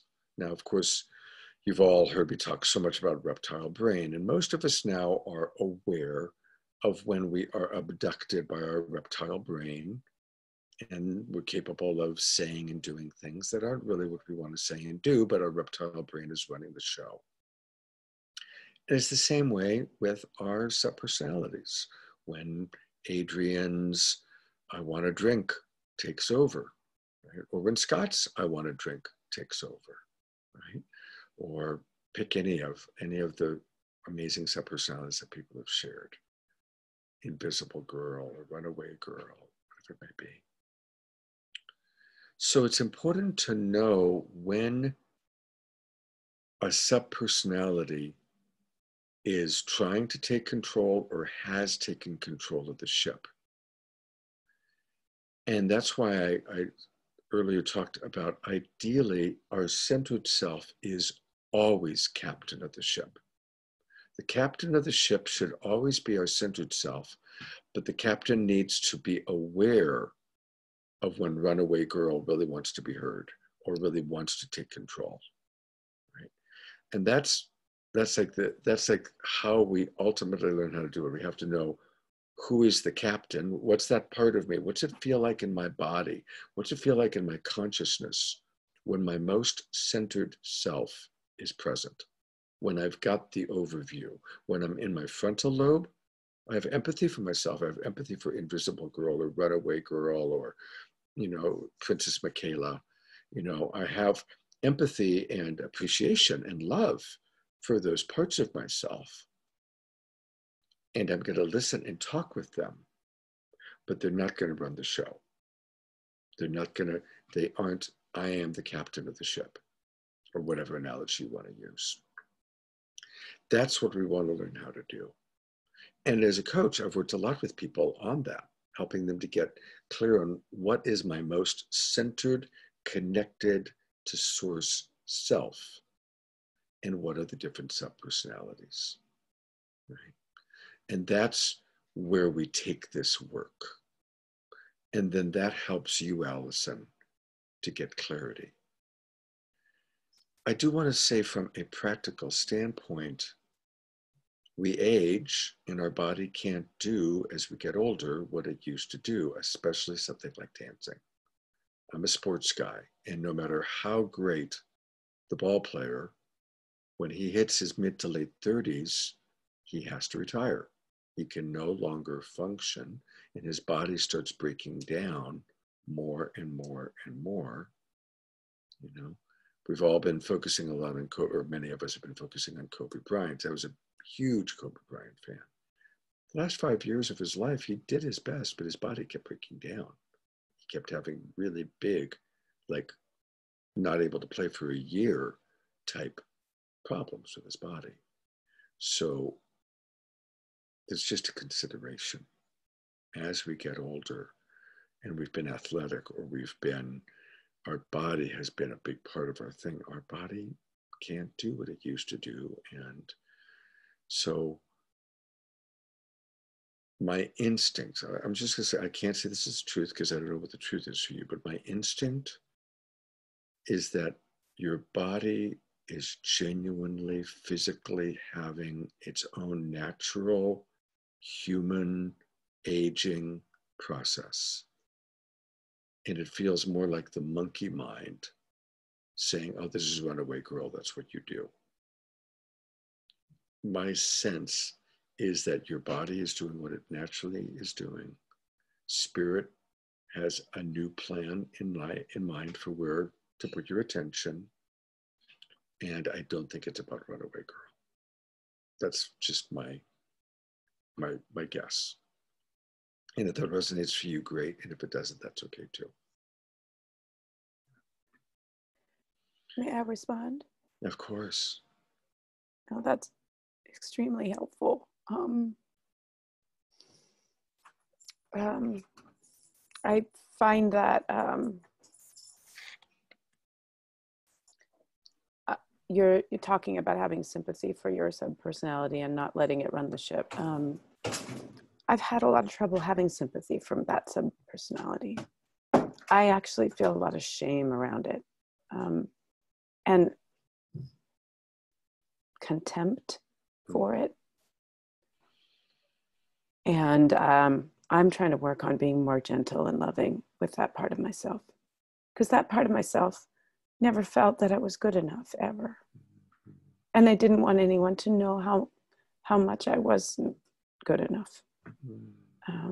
I thought maybe that little girl, not the adult part of me that understands things about what needs I was needing to have met, the little girl who didn't really understand as much, thought maybe I was less worthy of love if I wasn't all of the things that people were hoping that I would become. And there was a little bit, those of you who have either grown up in the East Coast where that's part of the culture, or from a Jewish family, there was a lot of like, well, so-and-so went to this college and she got straight A's and now she's doing this and it's so impressive. What does your child do? And that's how you introduce people. Like, oh, this is my son, he's a doctor. This is my daughter. She's a lawyer, but she decided not to do that, even though she was making great money at a firm, because she's doing humanitarian things to help the, it was always like, this is nice to meet you. This is what my child has achieved. And it was never nice to meet you. My daughter is a very loving person. Yeah. She's a good listener. Yeah. It was never that. It was never so-and-so takes time to hold space for others. No, because that's not actually anything real. That's the other part of my subpersonality is the things you're good at are not inherently worthwhile because they're not important enough in the world of commerce, in the world of being something important, right? The way that my strengths were measured was like that they were almost just not even considered worthy of calling a strength in that world. Obviously, my parents didn't say that to me, but I internalized it because I heard the way people were talking my whole childhood. Of course, of course. So all of this is really helpful, and I don't want to take up too much more time. Allison, your ability to listen. You're absolutely going to be a terrific love coach, and you have a tremendous capacity for empathy. And believe me, that's what the world needs right now. The world needs a lot more empathy and compassion. Absolutely. Absolutely. In this age of Trump, that's what we need. Right. Thank you. Big twinkling for Allison. So I'm recognizing we are at 12 noon. We didn't hear from Debbie, Allie, or Christine. So I'm wondering if any of you really want to share. And if so, are people okay with staying longer? And if you don't want to share, that's okay too. Debbie? Say, Scott, is there a way that you could make the announcements first for those of us who really have to go because of the next schedule, and then other people share? Because I really want to hear your acknowledgments and to have time acknowledged that we do have schedules. And it's noon. Yeah. It's funny. I actually thought we would end early today. But the sharings have been so rich and so deep. So yeah, if Debbie and Allie don't mind, I'll briefly make the announcements, and I'm also going to post the links and the announcements up in the Love Coach Academy membership site. So next Saturday will be the last Saturday of this cycle. And it's going to be, the topic is going to be just kind of review of what we've learned, questions, answers, and kind of take people through a kind of a completion practice. So next Saturday will be the last Saturday of this cycle. Then we'll have a couple of Saturdays where we might be doing special events and also kind of things to introduce the next course. The next Relationship Essentials course starts on Saturday, March 29th. February 29th. Thank you, Debbie. Thank you. Saturday, February 29th. Thank you so much. I meant to say February 29th. I don't know why March popped in there. So thank you, Debbie, for shaking your head to let me know that I was getting confused by myself. Saturday, February 29th is when we're going to start the next cycle. It'll be 13 weeks. And it concludes just before Memorial Day. Everyone, please put Memorial Day weekend on your calendar, because that is tentatively when we're going to have a Love Coach Academy retreat. And if we do it that weekend, it's going to be in Woodside at my good friend's beautiful estate. It's a 3-acre estate. It's an 8,500 square foot home, hot tub, swimming pool, and it's in the Redwoods. Woodside is like halfway between San Francisco and San Jose. So anybody flying in, you can fly into San Francisco, San Jose, or Oakland Airport. It's a beautiful estate, and Memorial Day weekend is what he's holding that weekend for us, and I want to check and see how many of the Love Coaches and how many people in the Love Coach Academy would be available to come out for an amazing 4 days in the Bay Area going deep. So I'll check in with everybody about that later, but just for right now, pencil it in. Memorial Day weekend, and that's right at the end of the course starts. I'm also starting a Love Coach Academy mentorship course, which is going to start March 1st. And people need to apply for that because it's going to be small. It's going to be probably about 8 people. And we will, once we decide who the 8 people are, we will figure out what day and time is best for everybody. It'll be a weekly couple of hours where I'm going to be really sharing coaching skills. We're going to practice coaching. I'm going to bring in sample clients for people to coach. And we're also going to work on how to market and build your brand. And I'm going to be bringing in a couple of guest teachers. Paul Sterling is going to help out a little bit with how to market. So if you're interested in the mentorship program, then let me know.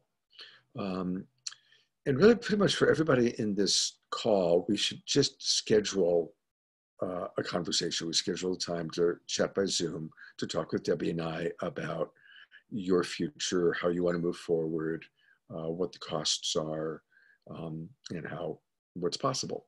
And each and every one of you is somebody that I really want to continue working with. So let's figure out a way that we can do that.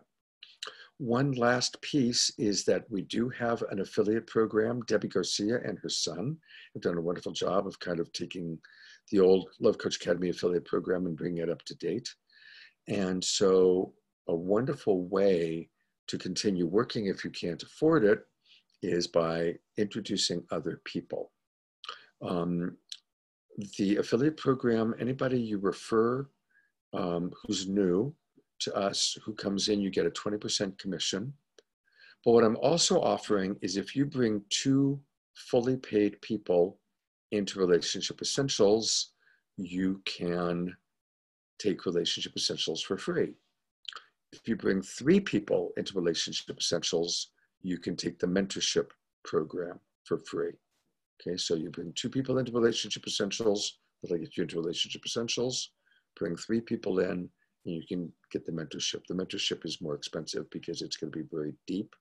And in addition to a weekly meeting, I'm going to be doing private coaching with people. And I've written up a description, which I could send out to any of you that are interested about what that all entails.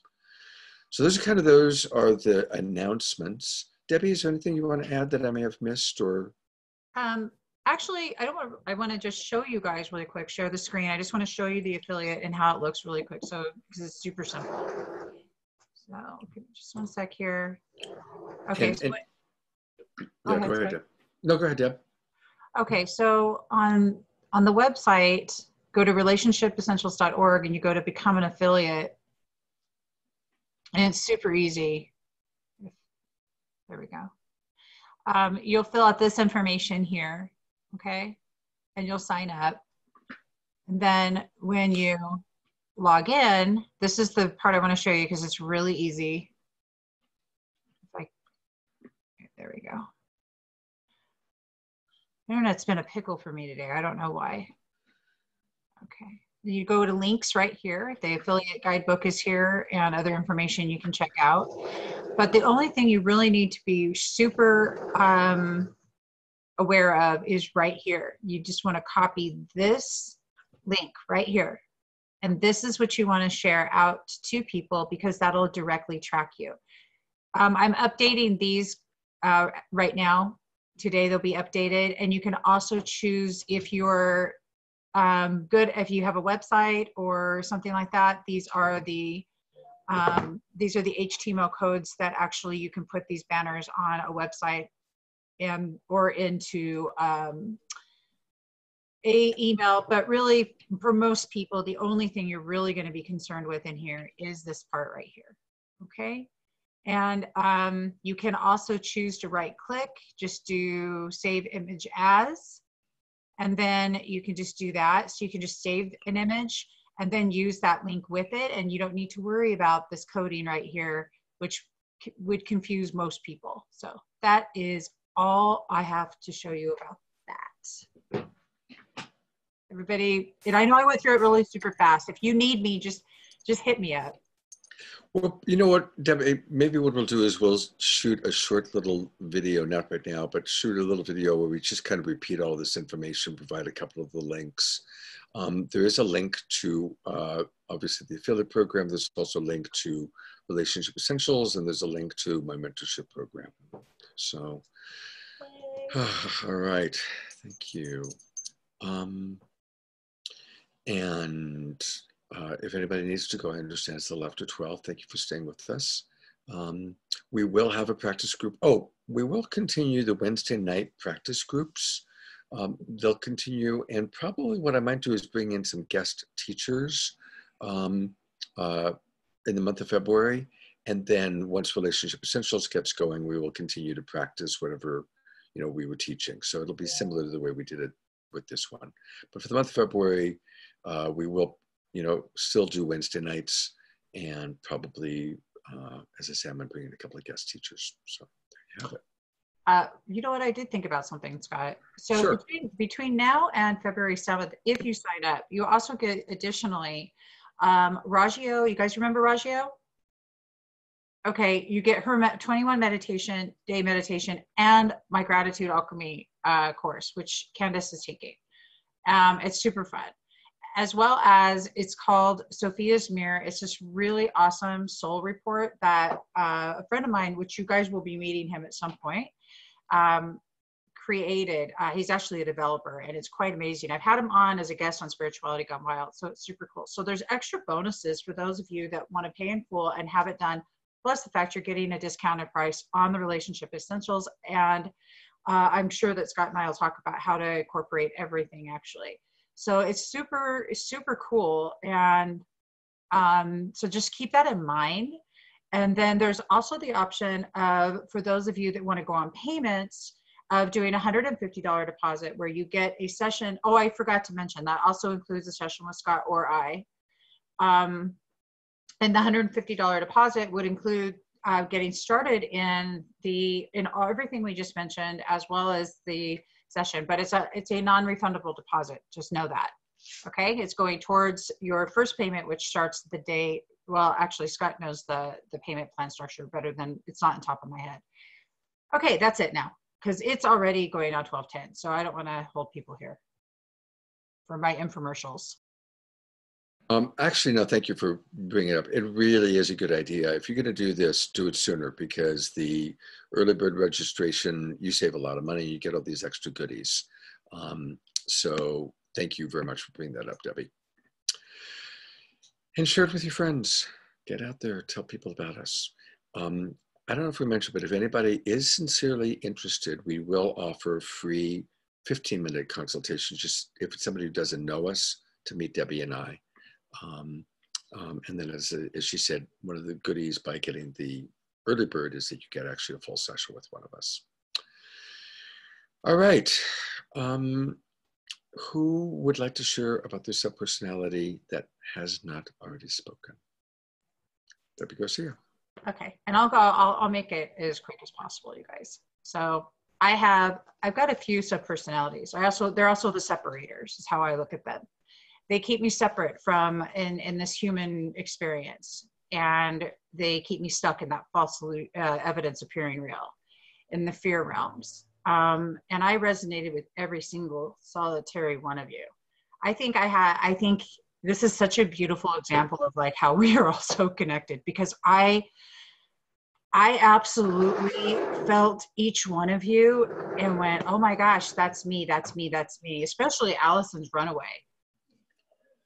You know, that song, She's a Little Runaway, Bon Jovi comes to me because like spirit DJs in the house. My subpersonality, I've got a couple of them. The one that was coming to me today is my music. I've always been musical since I was a little girl. My first memory as a child was wanting to hear Three Dog Night and holding up a white 8-track cassette tape because I wanted to hear Joy to the World. I mean, like, music has been part of, like, ingrained in my blood. And I started playing guitar when I was like 5, and I loved music. And part of that musical, Debbie, was also, Allison, I got this, where, you know, you're badass and like you're like this prodigy, musical person, but yet like my dad, he played guitar. Well, the thing was, my dad was also my perpetrator. And I watched him play guitar and I sang Olivia Newton-John with him and I did all this stuff. But at some point, like I separated myself from that subpersonality, that actually my music is where, you know, I've got the music in me, keeps coming to me, you know. And so that subpersonality keeps coming up lately because I don't express her. I don't express the theatrical Debbie, the one that was in drama and all of those fun parts of me that I shut down due to trauma. Does that make sense? Like how I shut down. So when I see the subpersonality, the trauma Debbie, when I see like my inner child or the hurt girl, the runaway, which I've actually done as a teenager, ran away rather than dealing with my mother, you know, literally just being scared and like, or actually pissed off and angry. That's not true. What's coming up is that I had written a letter to a friend of mine because when I was 16, I got pregnant, had to have an abortion, which was horrible. I didn't have to have anything. Actually, I chose to hide it from my parents because dear God knows I couldn't speak to them. And so that runaway inside of me was, I just always handled everything on my own by myself, like find a neighbor who I entrusted my life to, kind of thing. And my mom, she violated my trust. She got into the mailbox, read the letter to my friend, who was one of my best friends, that went into the Coast Guards. So that was just crushed. I was so pissed off. I was so angry. I was like, fuck you. And I left. Like I just disappeared for like a week. Got myself into even more trouble, you guys. I mean, like head on, I went straight into, oh my God, I'm not even going to get into the whole thing because there's not time right now. But the thing is that those are the times when I stopped being musical Debbie and I stopped being expressive. And I went into that space and there wasn't anybody, I was my own protector. There wasn't anybody around to do that for me. And so I pretty much have always stayed in that thing, I think, throughout my life, is where I've been the one. So I get very boxed off. And somebody, I think Scott could probably tell you already, like even if something's on my mind, I may block myself off and you're not, and I'm just like, because I just don't know, I am not in the space to even know how to even express it. The subpersonalities go from, so the runaway comes up again. I'm not going to be there with that. Just no. How are you doing?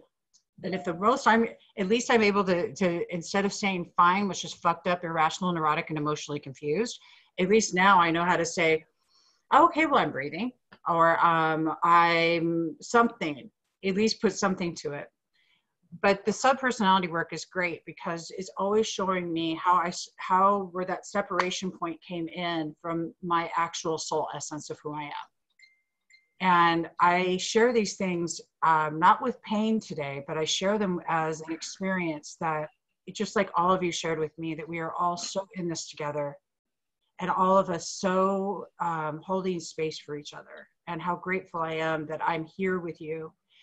It's so beautiful to hear all of us be able to share that we're not alone in any of this. And I think I love this group mostly for that. It really is. Digging down deep and realizing that we all have these traumas, and it's so, as Scott says, perfectly human, and that perfectly human is the separator. We are all also perfectly divine beings in this great essence. And Mandy does, she reminds us all that she's a street angel. She wants really, this is what she does. I'm going to remind you. And that's where Debbie G personality comes in. And I'm going to end it with this, that this other personality that comes in is the Debbie G spirituality gone wild. And yesterday I told Scott, I am not Debbie Garcia. It just doesn't fit. It never has. My dad's been my stepdad since I was 3. This just doesn't work for me. And he says, well, Debbie gratitude, doesn't that make more sense? Yeah. So I'm like literally seriously talking about changing my name, talk about subpersonality work, because that is my archetypes are in Debbie G. I'm pulling in my Wonder Woman, Superwoman, freaking, Gladiator Woman, Xena, Mother Mary, Mary Magdalene, whatever else energies I can think of, pulling it all into my archetype, my Debbie genus, you know? And so it's just hilarious. I'm like, I have all these different sub-personalities coming at me going, I've got this one and this one and this one and this one. But the one that I'm focused most on is the gratitude Debbie, who is seeing life from a space of appreciation, no matter what that it is. And it is a practice, because let me tell you, it's not easy peasy. But I am grateful actually for everything I've been through. So thank you for letting me share. All hail Debbie Gratitude. All hail Debbie Gratitude. So am I supposed to change my name, guys? I mean, seriously. Who likes the idea of Debbie Gratitude? Let's give a thumbs up if you like Debbie Gratitude. I love you guys, because Garcia doesn't fit me. Wow, Debbie Gratitude. Or you could go for Debbie G Spot if you really want to, you know, stay with the G. But I think Debbie Gratitude might be a little more mainstream friendly. Well, I like the G Spot. Well, the G Vibe. Okay, so the G Vibe. Okay, well, because everybody calls me the G Vibe girl, which is really fucking funny, because if you Google that, it's a vibrator, right? And I'm like, oh, I just need to be your spokesperson and give them a review or something. But anyway, you know, the influencer of the G Vibe. Anyway, I'm just, yeah, but this work is super duper important. And I am just great. You like the G Vibe too, Mandy. I love you. All right. I love Thank you, Debbie. Thank you so much. Thank you. Allie, are you wanting to share with us today? Sure. I'll keep it brief. I too am so thankful for everybody here, because it's teaching me that I'm not alone, and it's helping me to redefine what vulnerability means. Because especially with my sub-personalities, and there's a freak ton of them, often the one that shows up to the surface is either brain injured Allie, who had 4 traumatic brain injuries, the most recent of which was 8.5 years ago. And well, that's sometimes, when professional Allie shows up, it's not about me, so I can shield. When it's personal about me, and this happened Wednesday night in class, but it was ironic that I'm comfortable enough to have a TBI moment in front of everybody. I'll lose my thoughts. I'll sometimes stop.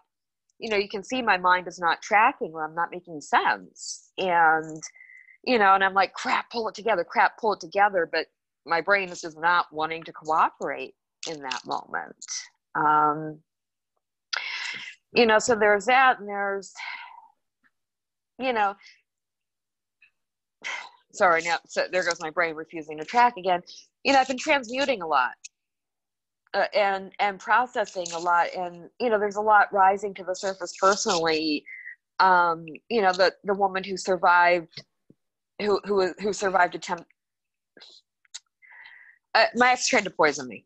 He tried to kill me on 3 different occasions, and it's just now rising to the surface for release. And it's a lot. But, trying to handle that on top of work with the collective, and, but it's so freeing in a lot of ways too, that I finally feel myself in a safe enough space to start releasing this. If I'm making any sense. And I'm aware I'm having another brain injury moment, because my mind doesn't always want to track, especially, when it comes to talking about stuff like this. But, and then there's also the part of me that realizes how muted I've been since I was a child. Among my earliest memories are, I must keep my mouth shut or I will get in trouble, because of the abusive alcoholic background that I came from. Wanting to tell, wanting to talk about it, but being terrified of what would open up if I did. And having already been told, if you continue to talk about the abuse, if you continue to try to tell, you're going to be thrown in jail. Your parents will be killed. You'll be served bread and water for the rest of your life. You'll be beaten. You'll be this. You'll be that. You'll be the next. And da da da da. But then there's also the survivor part of me that, and I suppose, that's aware that she can out-stubborn a mule and is proud of it and will be like, oh, hell no, you're not knocking me down. This has tried so many times to happen, and I'm going to deny and defy that just to, because I won't allow that, if that makes any sense. Apparently, I've been told I have a very strong survival instinct. Yeah. Wow. So I'm just like, it's my way of symbolically thumbing my nose, to use polite language, at whatever was trying to break me down or take me down. Be like, no, you're not going to, because I'm not giving you that satisfaction. Doesn't make any sense.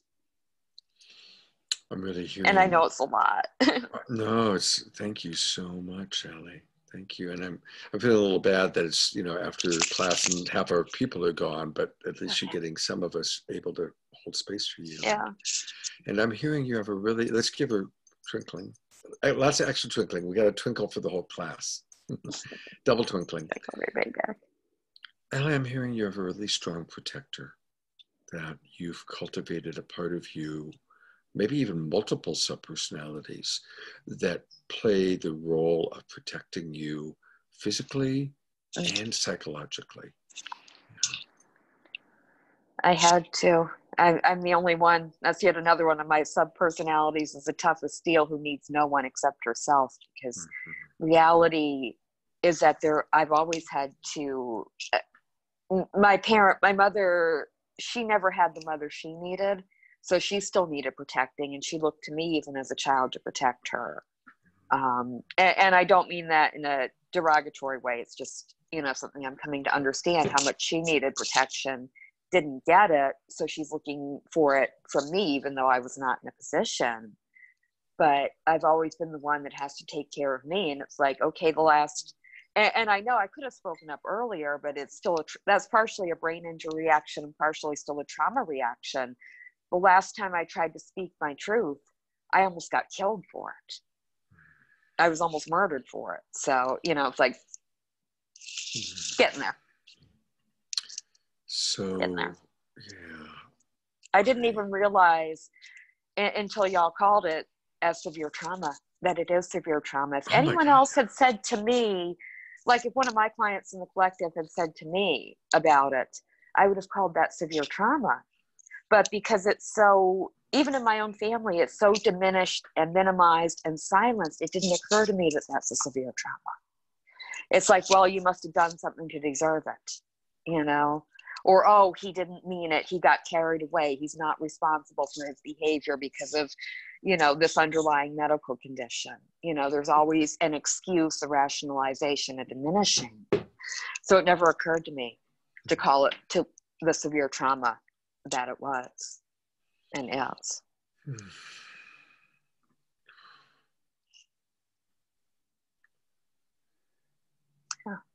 So, it's a lot to work with. And I really encourage you to, as you're cultivating connection with us, to get support and continue to work with us and be part of this community.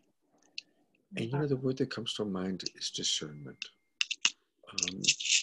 It hurts me when I hear you say that I can't speak my truth because I'll get killed. So that's a very real experience that you had. But in this world, in this community, and in some places, you can't speak your truth and you'll be celebrated. So just the discernment of whom and when and where. For all of us, but especially for you, Ellie, especially. One more twinkling for Ellie. Oh, yeah. We didn't hear from Christine, but we never saw you come on camera, Christine, so I don't know if you're there or not. If you are and you want to speak, you're welcome to, and if not, that's okay. All right, well, thank you everybody for staying extra 30 minutes today, and I love you so much. Debbie. Really quick, I just want to, for all of us to hold Kat in a whole lot of prayer right now. And I'm not going to get into what's going on. She's got some real serious family stuff going on. So actually, I'm just really glad to even I know she's listening. And I just want us all to hold her in a lot of prayer today for her mom. Okay. If we could all do that.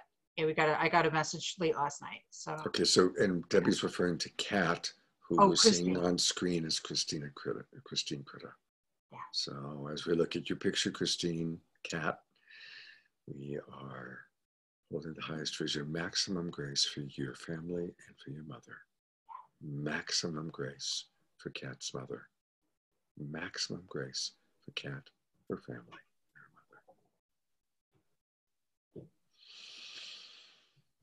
mother. And maximum grace for Allie and her protectors. Maximum grace for Michaela and that incredible little princess that lives inside. Maximum grace for Anuprabha and Invisible Girl. Maximum grace for Little Debbie. Maximum grace for Debbie Gratitude, Debbie G Vibe. Maximum grace for Mark the Destroyer. Maximum grace for us all. God bless you, everybody. Good night. Goodbye. See you on Wednesday.